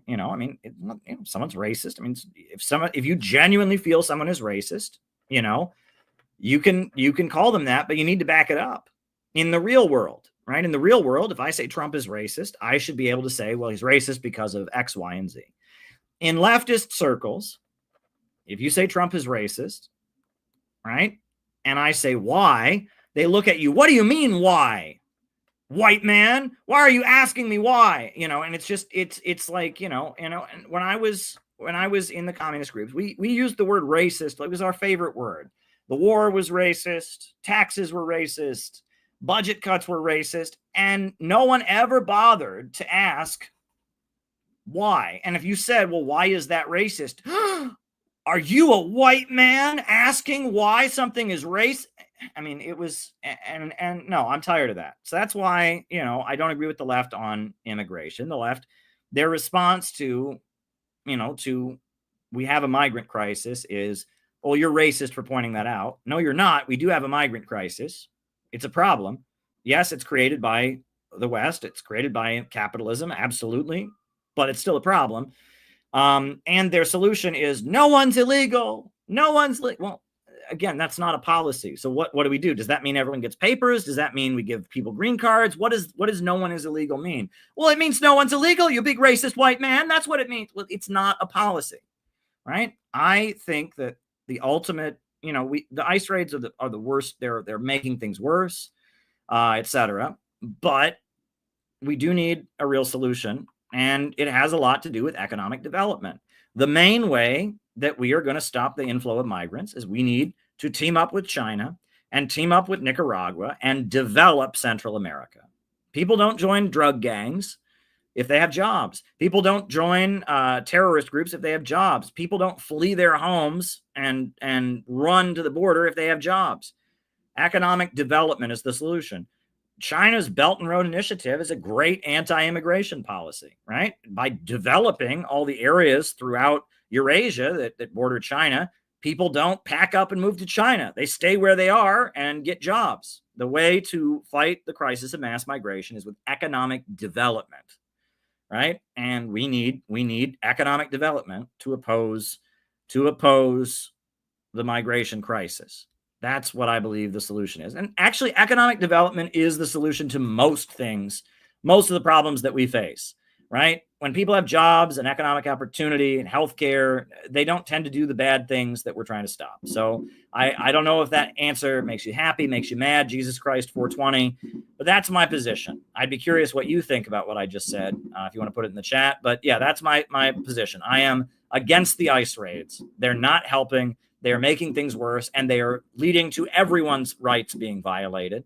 Trump has talked about sending U.S. citizens to, deporting them for crimes. And and I mean, it's no, right? No, right? If you start picking a group of people in society and saying, well, those people are no good, and then you start bending the law because those people are just so bad. Those people are just so bad. We can't have legal procedure with them. That opens the door to everyone's rights being taken away. And if you start that game of, well, these immigrants, they're so bad. We shouldn't have, legal procedures. We should just drag them out of the country. No.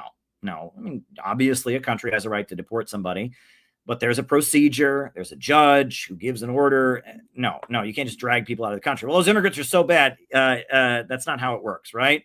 If a child molester molests somebody, they don't just take him out back and shoot him.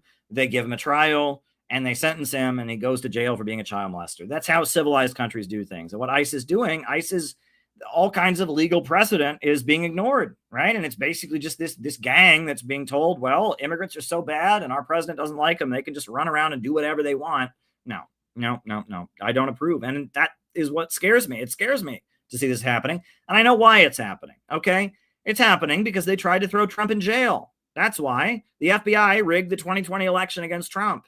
And the FBI hates Trump. And so Trump put in Kash Patel and he defunded the FBI because they suppressed the Hunter Biden laptop story. So Trump is beefing up his own security agency, ICE, that's loyal to him to protect him because he feels the FBI and CIA is against him. And it's not good that that's happening, but that's how these things work, right? If you're going to a knife fight and then somebody shows up with a gun, you better show up with a gun as well, or else you've brought a knife to a gunfight and you're going to lose. And that's how this is going down, right? They took off the gloves. They tried to throw Trump in jail. They tried to throw him in jail to prevent him from being president. They had the FBI suppress, go to Facebook and Twitter and all the major media outlets and say, oh no, you can't talk about Hunter Biden's laptop, right? They had all the CIA intelligence officials get on TV and say Hunter Biden's laptop is Russian propaganda, and it wasn't. We now know that the entire, Christopher Steele dossier, all of that behind the scenes, right? Behind the scenes, they knew it was a lie, right? And they knew it was a lie the whole time. Have you not seen the reports? And they made up Russiagate so Trump, they brought down the hammer down on him. And now he's back in office and he says, all right, I'm building up ICE and I've got my own group of people to bring the hammer down, and that's called escalation. And it's bad. It's very, very, very bad. And the sad thing is, it's false polarization.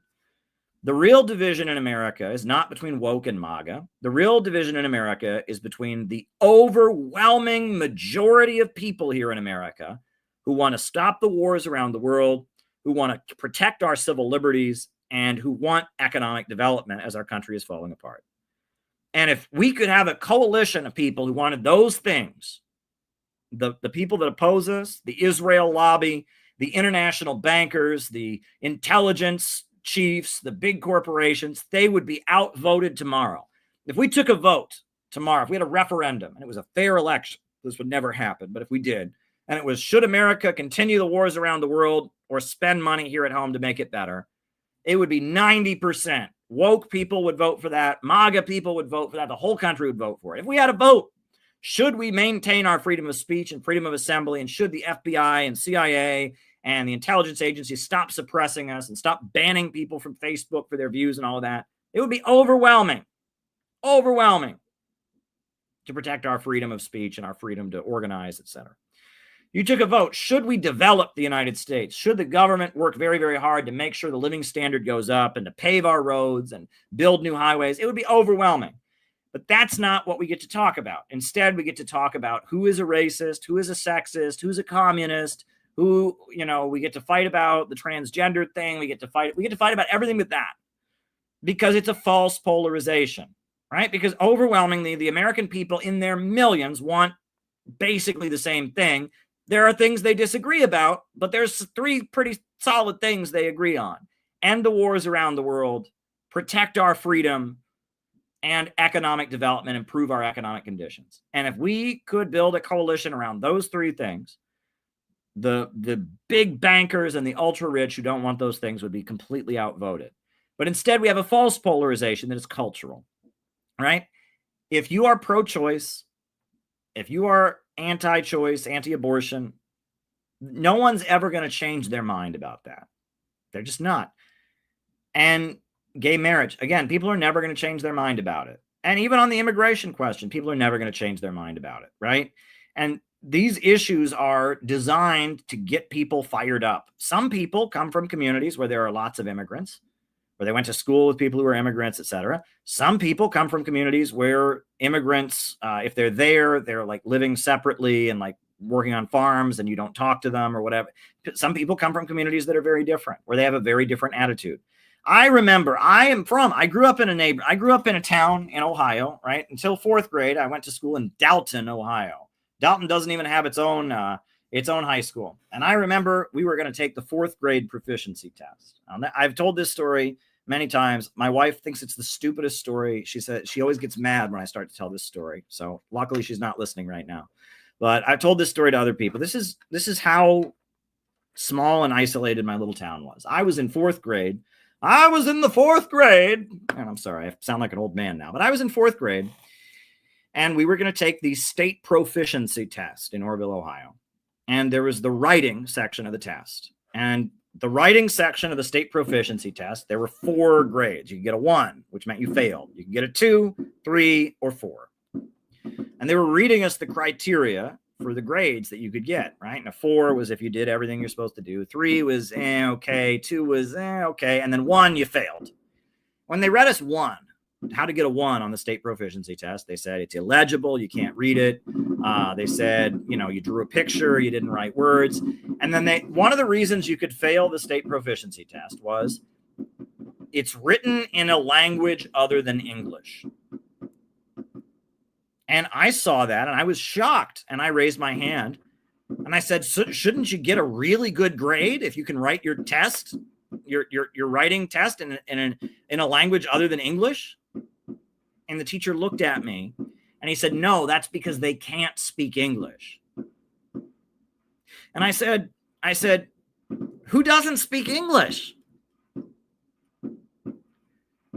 Because there was nobody in my little town who didn't speak English, right? And I was just like, what in the world? And he explained to me that, well, there are people out there in America who don't speak or write in English.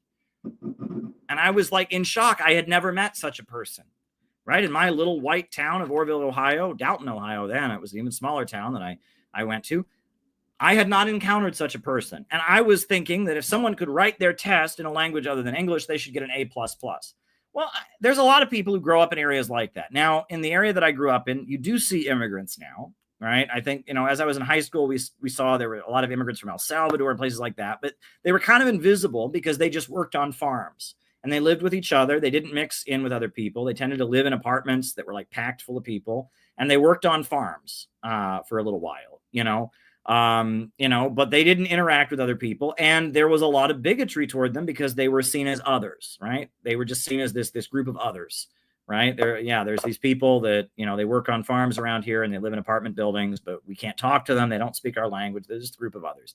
If you're from a community like that, what ICE is doing, you're going to be like, yeah, right. There's a lot of them and they don't speak our language. They're just this other people. And, if people are raiding their homes and dragging them out of here, they should be following the law. They broke the law by coming here. And you're not going to change those people's minds, right? And I mean, they're not wrong. Technically, it is illegal to come into the United States illegally, and so if you're from a little town like the one I grew up in, what ICE is doing, you're going to be like, that's A-okay with me. Now, maybe you can get somewhere talking about rule of law and procedure, but maybe not. But if you're from New York City, the chances are that half the class in your public school wasn't born in the United States. And maybe a large percentage of those who were not born in the United States don't have proper papers to be here. And you're going to know people who, because of this or that life circumstance, that they couldn't get the right visa. And you're going to see people. There's going to be people in your life, people you had recess with, people that that are affected by these circumstances. And you're going to say, well, these are people I know, and you're going to have empathy and compassion for them. And you're going to see the system as largely unfair, and you're not going to see eye to eye on the issue. Right. And and that's why they want us fighting about it, because people who grew up in little towns like mine, they're never going to say, oh, yeah, I guess these immigrants are our brothers. And no, they're not going to see it that way. right? Because it's a different situation. And people here in New York City, they're not going to say, well, sure, half my class are immigrants, and sure, I know all kinds of people that had issues with their visas and all of that, but the law is the law. Round them up, drag them to Alcatraz, alligator Alcatraz. They're never going to see it that way, right? And there are some, and the gun issue is the same thing, right? I was a kid, my dad and my grandpa, we learned to shoot a shotgun, right?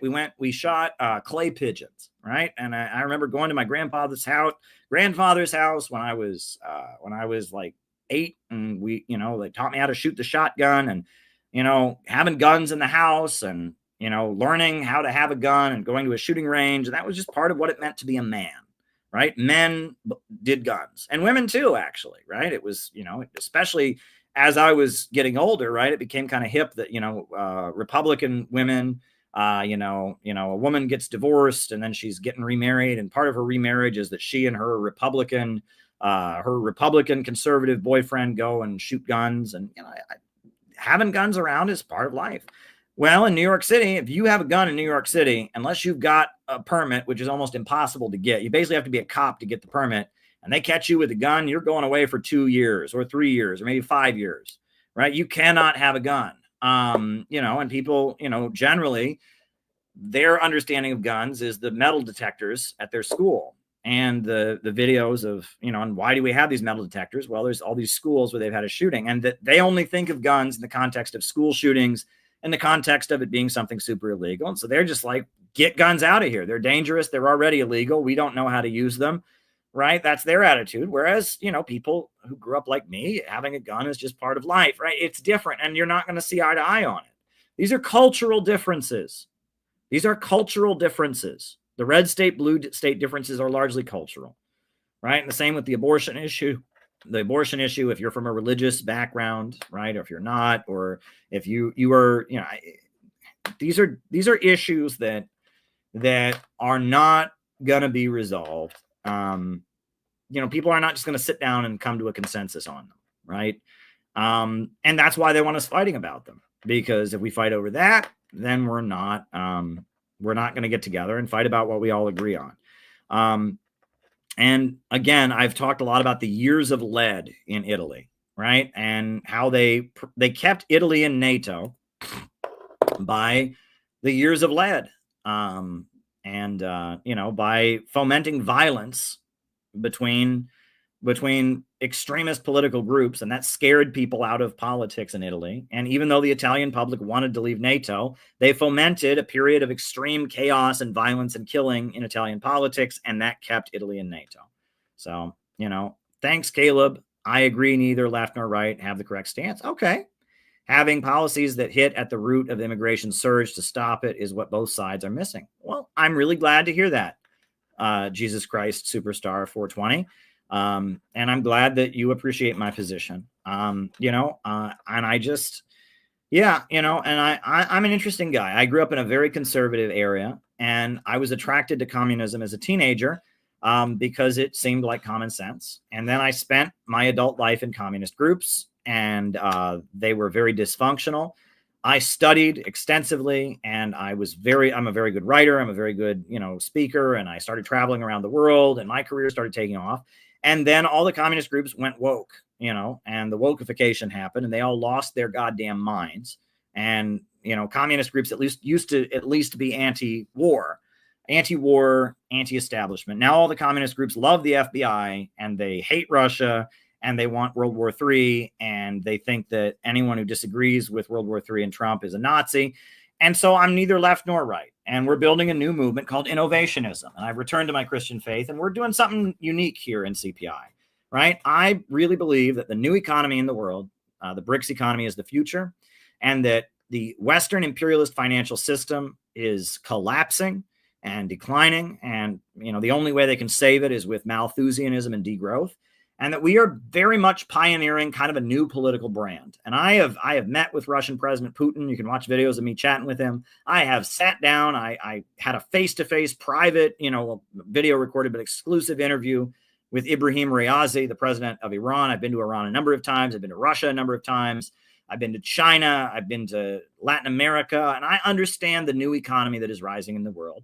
And it's based on the communist and anti-colonial revolutions of the 20th century, but it's adjusted, it's changed, right? And it's a new thing. And they're conservative in a lot of ways. They're not, I mean, it's mixed. They're very left economically, but they're somewhat socially conservative, and it's out of love of country, and that we're not living in the Cold War anymore. And wokeism is a complete distortion of what communism originally was intended to be, what it was in the Soviet Union.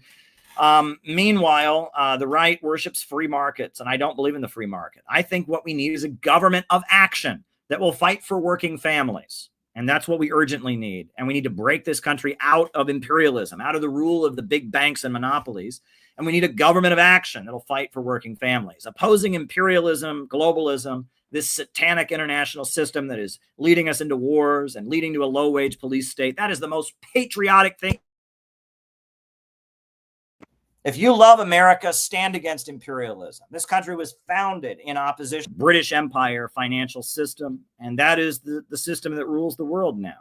And we need to oppose the globalist imperialist system, and we need to demand a government of action that fights for working families.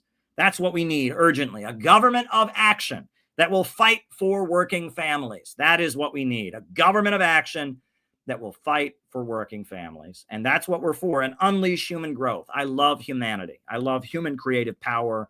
We're the only species that reinvents our relationship with nature. And we have a whole new way of viewing things called innovationism. You should check out our website, cpiusa.org. You should go to our convention that's happening in a couple weeks. Imperialism, globalism, this is the main danger to humanity. We need to invest in people and in communities. We need a government of action that will fight for working families. That's what we need.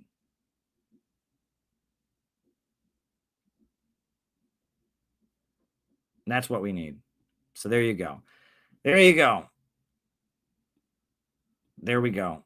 I see that there's a number of Rumble rants that have come in, and I appreciate that, and I will answer them. But I was about to play a song before I answered the first one. So I'm going to play another song, and then we got a few more to answer. And we'll just answer the rest of those questions. Then we'll call it a night. But send any more questions you got. Get them in while you can. This next song is an Irish song that I just learned about. Right? I didn't know that this Irish song existed. I didn't know about it. It's a good one, as they say. I want to find a version I can play. It's an Irish traditional song. It's an Irish American song. It's about the immigrant experience. It's kind of related to what we were talking about immigration. This is a song called Rambling Irish Man, and it's about an Irish man who immigrates to the United States. Rambling Irish Man, and it's a very sweet song. About the immigrant experience. So I'm going to put it on. This is Rambling Irishman. And I haven't heard this version, so I hope this is a good version of it. I was trying to find a version of somebody playing it rather than like an official recording, so I don't get a copyright issue. So here we go.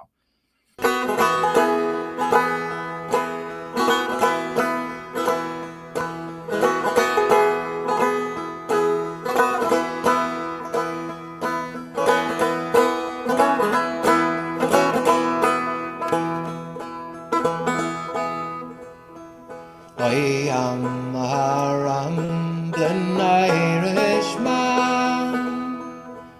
In Ulster I was born in, and many's the happy hour I spend on the banks of sweet Loch Erin. But to live where I could not endure, as others of my station, to America I sailed away and left this Irish nation.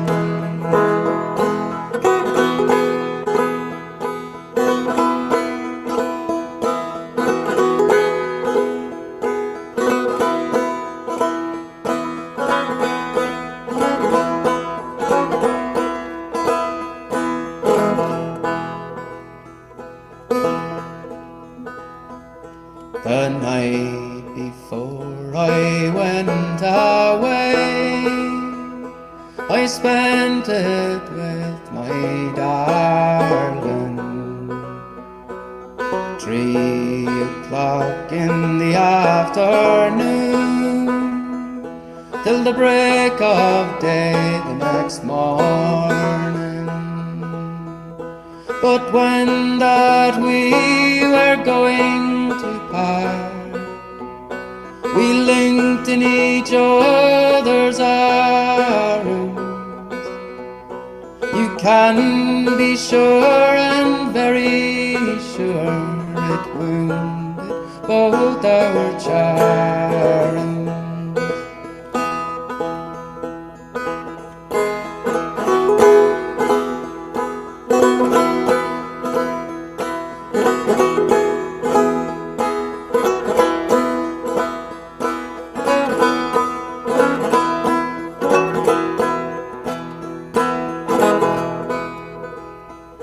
The very first night I slept on board, I dreamt about my Nancy. I dreamt I held her in my arms, and well she pleased my fancy. But when I awoke out of my dreams, I found my arms empty. You can be sure and very sure that I lay discontented.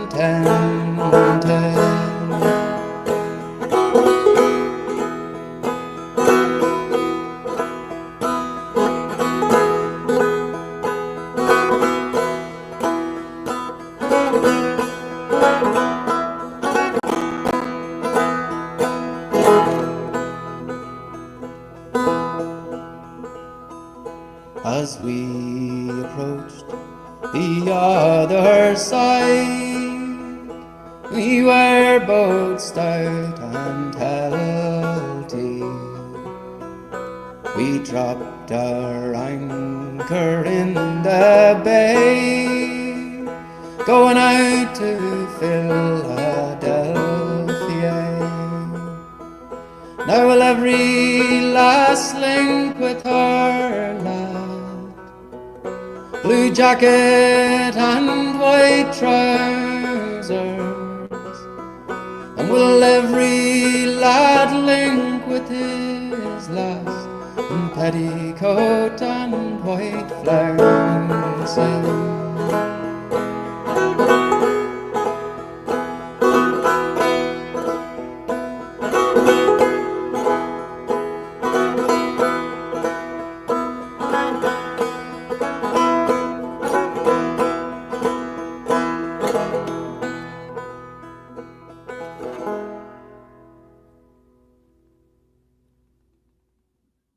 So yeah, I just discovered that Irish song, and I really like it. So yeah, I'm really glad that I discovered it. It's a great piece. Yeah, so we got a few more questions. I really appreciate everyone who sends in questions. I see a couple of these questions, and I hate to disappoint you, but there are a couple things I can't do. One of them is I don't have an Instagram account. Okay, so I can't show an Instagram video of Whitney Webb. That's from Hempcar. I love Whitney Webb. I really do. I have her book about One Nation Under Blackmail. I learned so much about organized crime and the CIA and the intelligence agencies. And Whitney Webb has very well proven that Jeffrey Epstein was a Mossad asset. She's a brilliant human being. I love her work. I look up to her like crazy. If you could send me a YouTube of that, I might be able to show it, but I can't show an Instagram video. I just can't do it. And Kinky, kind of a similar thing here. I that song I just played, right? There are many versions of Rambling Irish Man that are official recordings, and I can't show those because there's a chance that I might get a copyright strike. So I had to scour the internet for somebody playing it themselves to do it. Like, I don't know what FDR in Trinidad is, but I clicked on it and it led me to an album cover. I can't play things that, again, if I put that on here and then whoever did that, gives me a copyright issue, it's a bummer. So I don't know who Recooter is, and I don't know what that is. I think it's interesting, but I again, it's an album cover and I don't see it other places. It's like one place on YouTube. I don't think I can play that, Kinky, with all due respect. I think if I play that, I might get a copyright strike, and I'm sorry. I really am. And I know you paid money to send me that, and I don't want to be a buzzkill, but here we go. And this third one, right? Leo Messi. We love Scott Ritter. Scott Ritter has spoken at multiple CPI events. We love Scott Ritter, right? But we love Scott Ritter, and why would you okay, so ask him about what he said. Ask this other person you mentioned. I don't even know who that other person, I don't know exactly who that is. But what do you want me to do? Right? So, that I'm generally sympathetic to, anti-colonial movements, etc. So you send me, aha, Caleb, somebody you like said something possibly. Well, first of all, I don't know that they said that. Second of all, there's people that I like that say things I disagree with all the time, about a lot of things. And why are you doing that? What do you want me to do? So you want me to see that you say that this person said that, and I'm going to denounce them, and then you're going to clip it and run back to them and say, Caleb, and then there'll be drama between me and that person. Is that what you want to do? Come on, man. You ask a lot of good questions, Leo, but one question I don't like is, hey, Caleb, there's somebody that agrees with you about anti-war stuff or collaborates with you. There's this other YouTube channel that's very friendly to you, but they said this. Aren't you mad about that? Aren't you going to denounce them? No, I'm not going to do that. Come on, man. Come on. And I noticed, I'll just throw this out there. For a while, it stopped, but for a while, there was bots that were trying to incite all of Scott Ritter's friends against him. Right. And look what they've done to Scott. I have, been subjected to a fair amount of persecution and smearing. Nothing compared to what they've done to Scott Ritter. I mean, what they did to Scott Ritter, you look into the actual details of what they did to him. That should make you fill with rage. And he's such an important anti-war voice. And the fact they would do to him what they did and the way they did it, I mean, my goodness, right? So that right there should say something. So Scott's already been pretty badly canceled, in ways I can't even imagine. Scott is like a hero in so many ways and just a great human being in so many ways. And they have been so vicious to him. So then that wasn't enough. So then 3-4 months ago, anytime every channel, including this one, we love Scott. We he speaks at CPI events. He's a great guy. Was getting all kinds of stuff. Didn't you hear what Scott Ritter said? Aren't you mad about? And I just said, whatever. I just ignored it. Right. But there were a number of channels that thought they had to reply to these bots, saying, well, Scott Ritter said this, Scott Ritter said that. Stop it. Seriously, stop it. Scott's on our side. Right. Scott's on our side. That's clear. I know Scott. I've hung out with Scott. We've hosted Scott at many events. Scott's a good guy. He's on our side. If he made some comment about something, whatever, I don't care. Okay. And please, there is way too much of this internet drama. Way, way too much of it. Way, way too much of it. I love Scott, and, I'm honored that we're going to be able to honor Scott. And the FBI raided his home last year. Unbelievable. And they still haven't given him his passport back. They blocked him from going to Russia. I love Scott Ritter. So, don't come on my channel and try to get me to, and try to get me fired up against somebody based on you saying they said, or maybe they really did say, or I don't know, and I don't care. Okay. My support for Scott Ritter isn't about something he may or may not have said about some other country. It's about who he's proven to be over the years. I admire Scott Ritter. He's a great human being. So that's it. Yeah, exactly. Don't come on my channel with he said, she said BS. Don't do it. Leo Messi, you ask a lot of good questions, and I appreciate most of your questions, but it's like, and I feel bad. There's 3 questions I've had to kind of blow off, right? Hemcar wanted me to show an Instagram video. Can't do that, right? Kinky wanted me to show something that's on an album that's not anywhere else on the web, and I can't do that. And now Leo Messi wants me to comment on it. He said, she said.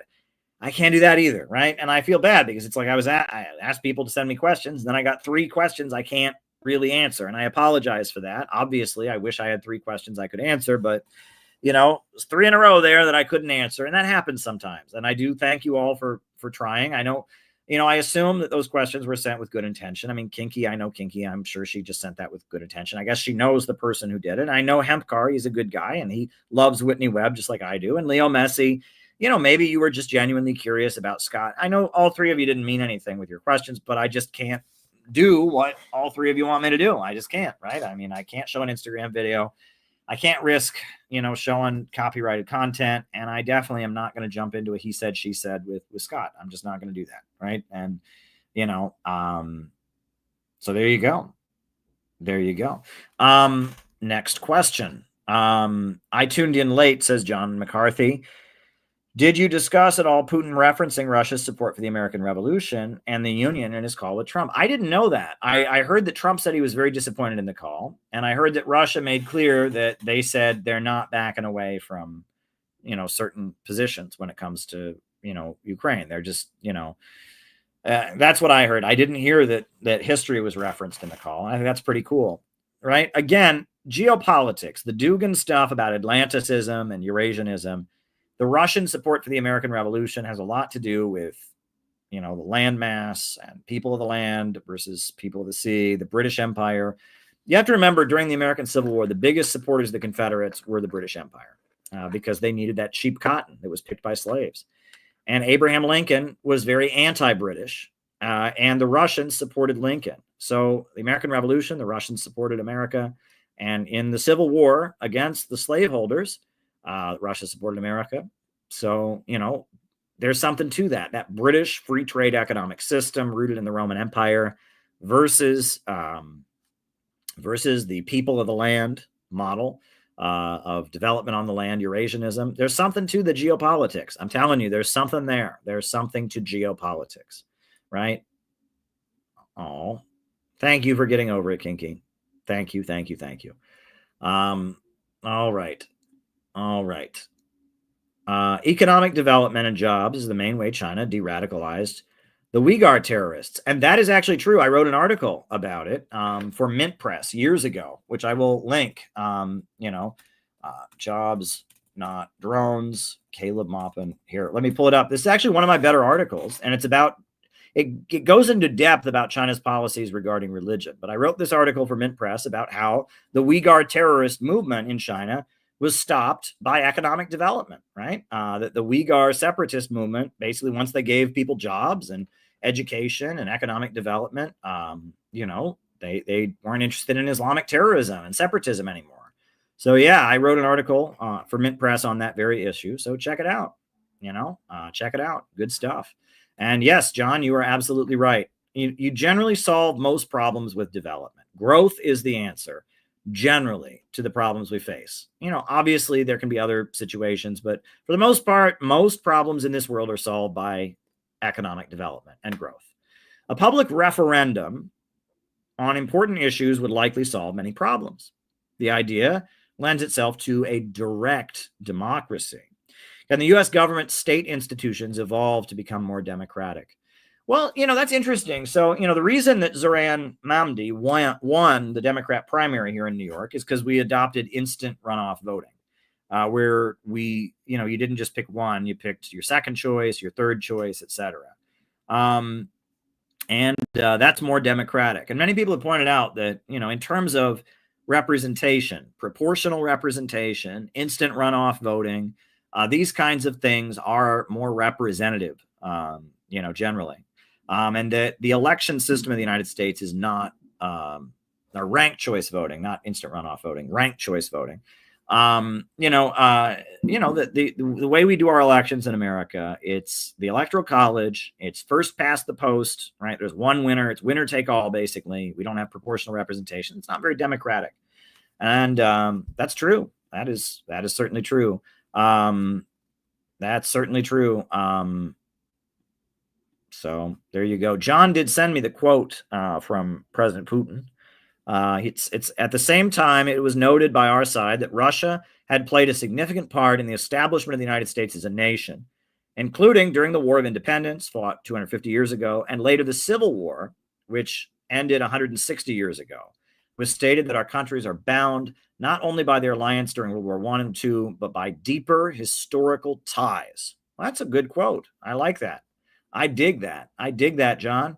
Thank you for having that quote. That is very, very important. And we've told those stories on this stream many times. I told that story when I was in Russia. I'm studying you, Caleb. I'm trying to learn if you are what you say you are. What do I say I am? Right? What do I say I am? If I am what I say I am, well, what do I say I am? You're studying me to learn if I am what I say I am. What do I say I am? Right? Am I claiming I'm the son of God or something? No. Am I claiming that I am perfect? No. Am I telling you that you should live your life a certain way because I live my life that way? No. Am I modeling some kind of ethical and moral code that I am demanding everyone live? No. I'm me. I'm a guy who believes in anti-imperialism, is trying to build an anti-imperialist movement. So he am what he am. So there you go. Yeah. But, hey, Crush Satan is your name. Good luck. And maybe I am what you want me to be. Maybe I'm not, but I don't make very many grandiose claims. There is a new bio article that somebody I'm working with just published. It's on the CPI website. If you go to the CPI website, the top article is an article about me that was written by somebody I've been working with on CPI stuff, the new bio article. And it's kind of says, kind of gives people a basic introduction to me. So if you want to know what I'm about, you can read this piece. I appreciated being able to go over it and make sure it was what I wanted. Some of it is not phrased the way I would phrase things. But that's okay. I didn't write it. There's a couple things that I was like, well, that's not how I would put it exactly, but there we go. I'm just interested in what you have to say. Well, I'm interested in it too. That's why I say it. Well, there you go. Very good. You don't care what I am. You just care what I have to say. I appreciate that. And thank you. Thank you. Yeah, you're very different, Caleb. Appreciate your genuineness and your intellect and your ability to educate. Well, thank you. I do my best. I really do. And, we live in very strange times, but we need to be grateful that we're in these times, grateful that we're going to play a role in restructuring this country beyond imperialism, grateful that we have the knowledge and skill with which we can lead our fellow man toward the light, and grateful that we can inspire people, right? And grateful that we can educate. I think it's awesome that we're going to be handing out this book about Ibrahim Traore. I can't wait for people in America to learn who the great African leader Ibrahim Traore is and how he's the kind of government we could have in America. And the fact that we did that rally and it went viral and it was all over the African continent, people viewed it, and it was, that's awesome. That rocks my socks off. Rocks my socks off. Joel Osteen is also very positive. Do I sound like Joel Osteen? All right. I'll do my Joel Osteen impression, right? All right. So I'm going to start with a joke. Why did the chicken cross the road? To get the other side of the chicken street. All right. Well, very good. Now, in the book of Corinthians, it says that if you always believe you will be rich, you will be rich. And one day I was walking down the street and I saw a poor person. And I thought, my goodness, I am not going to think about that poor person because then I'm going to be a poor person. And by goodness, I walked down the street and I didn't think about the poor person and I had me some money. And so that's why you should have some money too. Always be positive. Believe in yourself. This is my Bible. It says I am what I say I am. Hey, hallelujah. I'm Joel Osteen. I hate that guy. He is the worst speaker. He's reading from a goddamn teleprompter. He's not even a good speaker. He's not even a good goddamn speaker. He's not a good speaker. It is the most, like, it could be written by AI. His show could be written by AI. First, I will begin with a joke, and then I will read off the teleprompter, and I will tell a couple stories that sound like they came out of a Chicken Soup for the Soul book, and I will end with "You should have lots of money." The end. I mean, it's just, I don't find it very entertaining. I really just don't. I can't watch it. I enjoy ministers, honestly, right? I think ministers are often some of the best orators. That guy who just died, Jimmy Swaggart, I know there's all kinds of stuff that happened with him, and he was a crazy Zionist and, you know, neocon and stuff. But there's a clip of him that's actually pretty good that I really enjoyed, of him talking about battling a demon in a dream.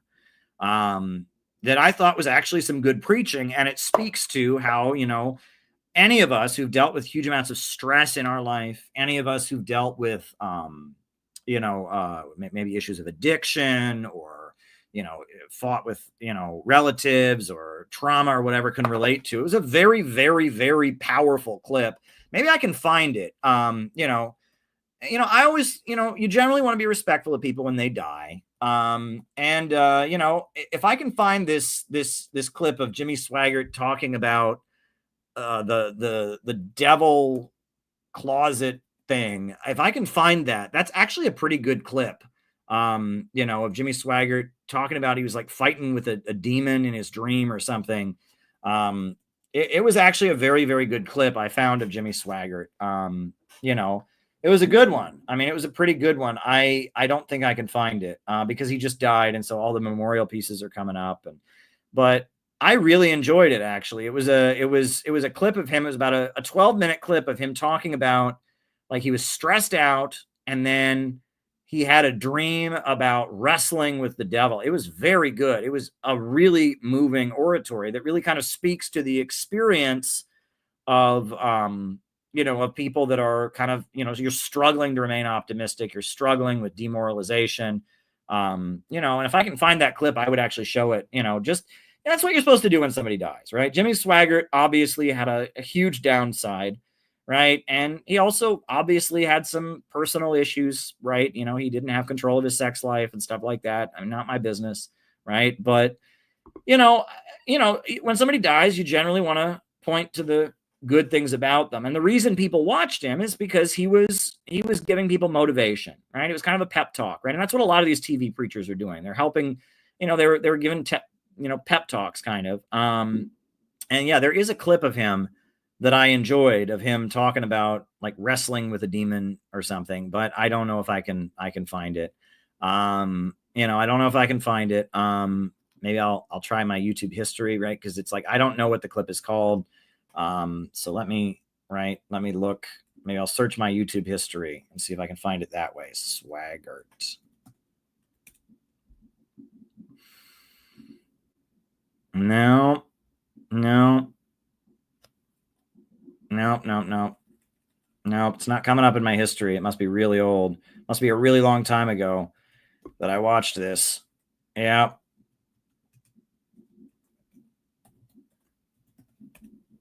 Oh man. Yeah. No. Don't have it. Well, let me see if I can find this clip, because I really actually found it to be rather inspiring. You can see kind of his charm. And that's the thing, I hated Rush Limbaugh when I was a kid. And when he died, I mean, I was certainly not a big fan, but I went back and I tried to, like, why did people like Rush Limbaugh? And I actually got it. I watched early Rush Limbaugh clips, and I understood, especially as someone who's been kind of alienated from the so-called left, I actually understood Rush Limbaugh's charm, and I was proud of myself. Let me just give you a hint. Here's some life advice. If you don't like somebody, right, but they're very popular and successful, you gain nothing by going, that person sucks. I mean, they might suck, but you already know that because you don't like them. You don't learn anything that way. Think of somebody you don't like, somebody you resent, somebody who gets on your nerves, and ask yourself, but they're popular. People like them. They're successful in what they do, and find out why. And you'll learn something, because the people you like, you already know why people like them, because you like them. But think about the people you don't like in this world. People that you find unappealing, people that you think are annoying. but other people like them, and investigate why. And you will gain real insights, right? You know, it's that whole thing about, that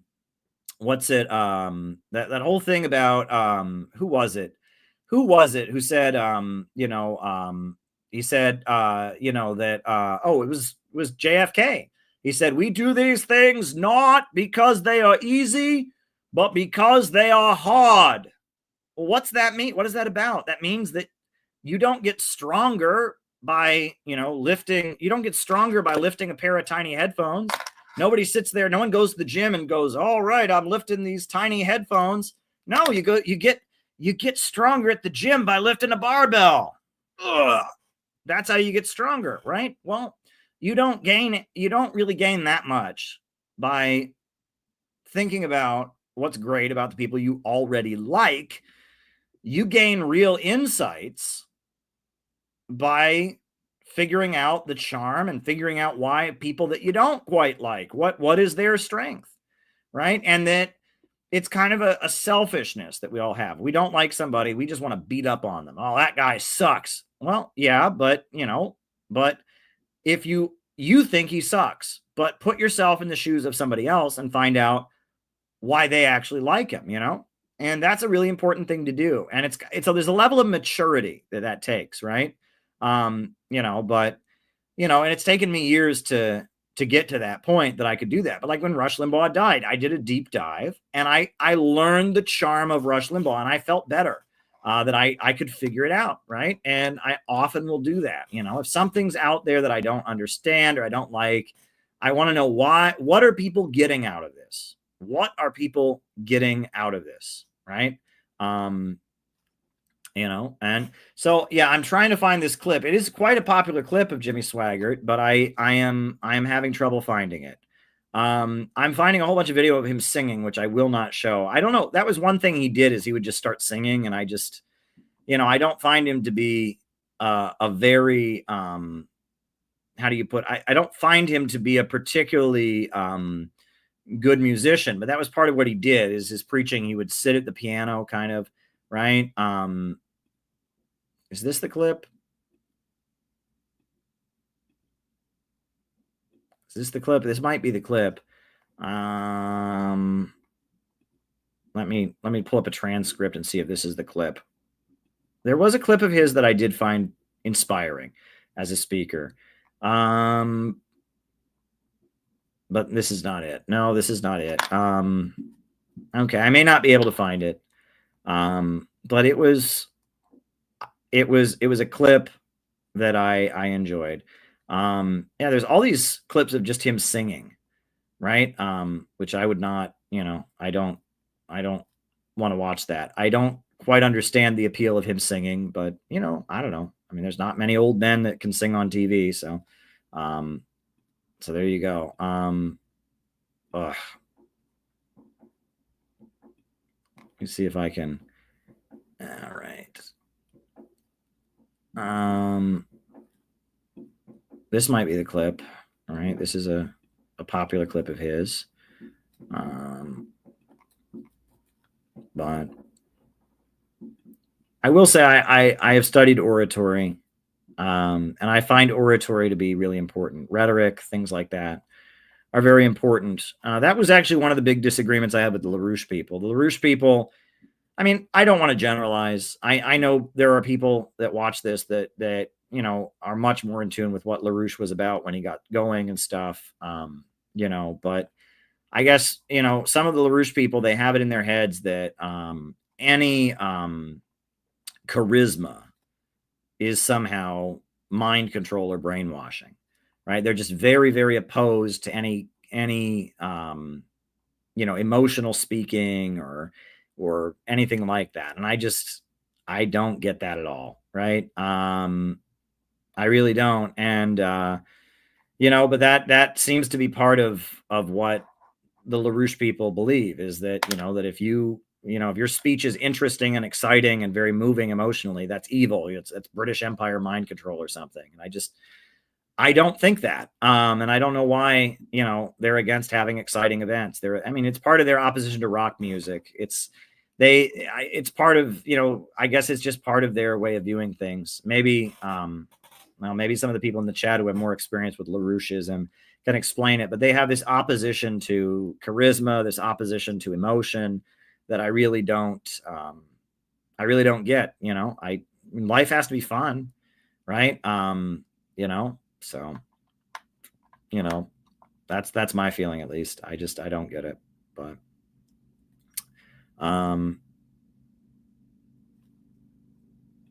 this might be the clip.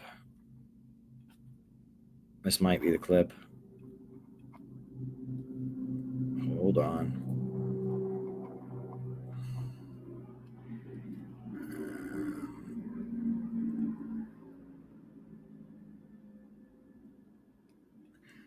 Well, this might not be the clip that I was thinking of, but it looks like it's amusing. I am just kind of mildly amused. I want to see what this is, right? So, I couldn't find the clip of Jimmy Swaggart I watched years ago and found kind of entertaining, but I did find this clip. It's 6 minutes long. If it's too unbearable, we'll probably stop it early, but I am curious what Jimmy Swaggart, I'm looking at this clip. I'm just seeing it without sound here. And I think it might be entertaining to watch. So let's see. All right, here we go. This is Jimmy Swaggart called "Let Him Breathe on Me," and let's see if this is at all good. All right, let him breathe on me.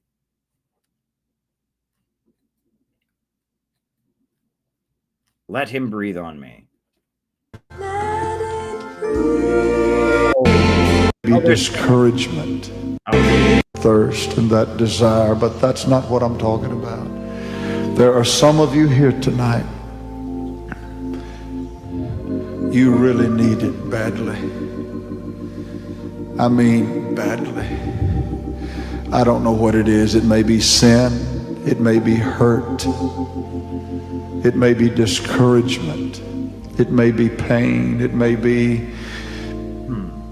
disillusionment. It may be you've lost faith. It's a terrible thing to lose your faith. You've watched the flame flicker and die until there's nothing left but a dying ember. And he tells you tonight, I'm going to blow on it and spring it to life again. I don't know your need, but maybe you're in a cave. You're where Elijah is or was. He's got better things for you than to rot in a hole in the ground. He's got a chariot of fire waiting for you. Do you hear what I'm telling you? If that need is really there up in the balcony, the main floor of the choir, I don't know the preachers, I don't care who it is, you earnestly, hungrily need desperately for him to breathe on you. I don't mean you just want a touch from God, but you need it desperately. I want you to step out.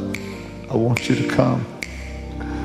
Heaven will see you. The Holy Ghost will see you. They'll watch you walk down these aisles. I want you to come. Yeah, I'm not moved. Yeah, I don't know. I almost feel like he's doing his impression. That's an old clip. It's from like 1989. So maybe that's just, I almost feel like that's a caricature.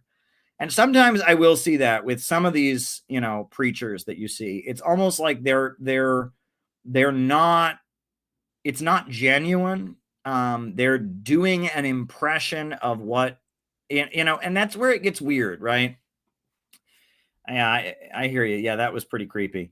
It's like people want them to play a role, so they play the role for people, right? And I think about that. Years ago I was in Chicago and I wanted to visit Hammond Baptist Church. And so I visited Hammond Baptist Church, and the pastor there had this like thick Southern accent, and they're in Illinois. And I wondered, is that guy really from the South? Right. But that's like, like Baptist pastor works really, really hard to sound Southern because that's what Baptists, it's, I don't know. Like that clip, I felt like he was really kind of overdoing it. Do you think Jimmy Swaggart naturally talked like that? I'd speak this way. I'm totally not overdoing it with my voice. I don't know. I have a hard time believing that he actually talked that way, you know? So I don't know. I don't know. That was not very moving. So maybe I'm giving him too much of a benefit of the doubt. Maybe I'm giving him too much of the benefit of the doubt. But I do like oratory. I will say that. I do like good oratory. I find public speaking to be very entertaining. Very, very, very entertaining. You know, I mean, look, well, anyway, this is a whole rant I could go on another night. I'm not going to go on it now, but I do enjoy oratory. I really do. I really do. It reminds me of Bill Clinton. It actually does. It sounds just like I'm Bill Clinton of the United States. Oh my God. You know, I mean, yeah, that was a bit much. That clip was a bit much, but yeah. But there you go. That was, well, we tried, folks, but there was a clip I did see of Jimmy Swaggart where I kind of enjoyed it, but you know, we're not finding that clip tonight. So it is what it is. It is what it is. You know, but hey, what can you do? What can you do? What can you do? I made fun of Sunsara Taylor of the Revolutionary Communist Party because she had an altar call at one of her events. I thought that was hilarious. You know, and it's funny. I encountered Sunsara Taylor one day. I was in Harlem filming a story, and she just walked by me. She did not stop. She did give me the look of like, I know who you are, and I don't want to talk to you. I don't blame her. You know, and it's, you know, I don't know. I mean, the RCP, that was the first group I was around. I never actually joined the RCP, but I was around the RCP. And, you know, they're in a weird spot. And I found like Sunsara Taylor's talk against wokeism, I found it to be interesting, but they still have it in their heads that the right wing, the conservatives are the main danger. So, you know, that's a limitation that they have that they just can't seem to get over. All right. Oh, Hempcar sent me a Facebook link. What's this Facebook link you sent, Hempcar? You're going outside of Facebook, follow the link. And then it's taking me to Instagram. It's an Instagram clip. I don't know, Hempcar, I can't show Instagram clips. You know, I mean, I just, you Rumble ranted me a Facebook link. I clicked on it and then it said you're going outside of Facebook, and then it took me to Instagram. It just doesn't help me. But Kinky loves Hempcar, and so do I. You ask good questions. You're kind of an expert on the MLK assassination and other issues like that. So Hempcar is a beloved member of our community. We love Hempcar. You know, look, all of us here, I am so thankful for the community around this YouTube channel. I really, really, really am thankful for it. I really, really am. You guys are really awesome. You're really, really awesome, and I really appreciate all of you. And thank goodness for this community. You guys keep me sane, honestly. You keep me sane. If it wasn't for the community of people that come here night after night to hear me talk about world events and whatever else is on people's minds, I don't know what I would do. I need you all. I love you all. I want to give back to all of you. That's why we have CPI as a community of anti-imperialists. We can support each other. I really, really do. Really, really do appreciate all of you. I do. You know, I really, really do. And you all appreciate me, and you make that clear to me in a lot of ways. And I appreciate that. You never should take a friend for granted. Never take a friend for granted, right? There's that old song, you don't know what you've got till it's gone, right? And yeah, a good friend is a very valuable thing, and a good community of people. You know, yeah, and you're on the Rumble, obviously. I include the Rumble people. I just mean the people that are watching these streams. You don't know what you've got till it's gone. But you shouldn't be that way. You should know what you have, right? You should be grateful for what you have, and you should love what you have while you have it.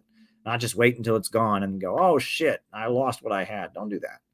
Right? And we have a really, really great community of people here. Right? And that's why we have CPI. That's why we do the great things that we do, and we get books out to people, and we've learned so much together over the years. And yeah, much love to all of you.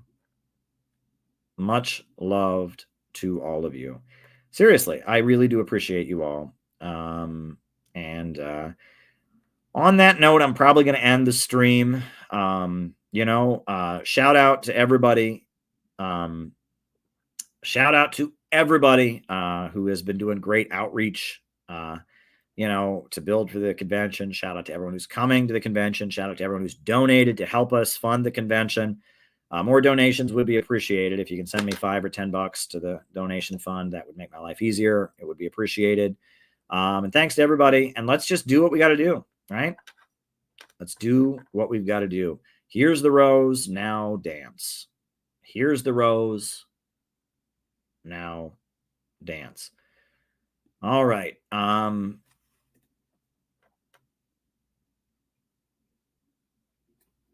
Here we go. New upsurge in the struggle against U.S. imperialism is now emerging throughout the world. Ever since World War II, U.S. imperialism and its followers have been continuously launching wars of aggression. But the people of various countries have been continuously waging revolutionary wars to defeat their aggression. And while the danger of a new world war still exists, and the people of all countries must get prepared, revolution is the main trend in the world today.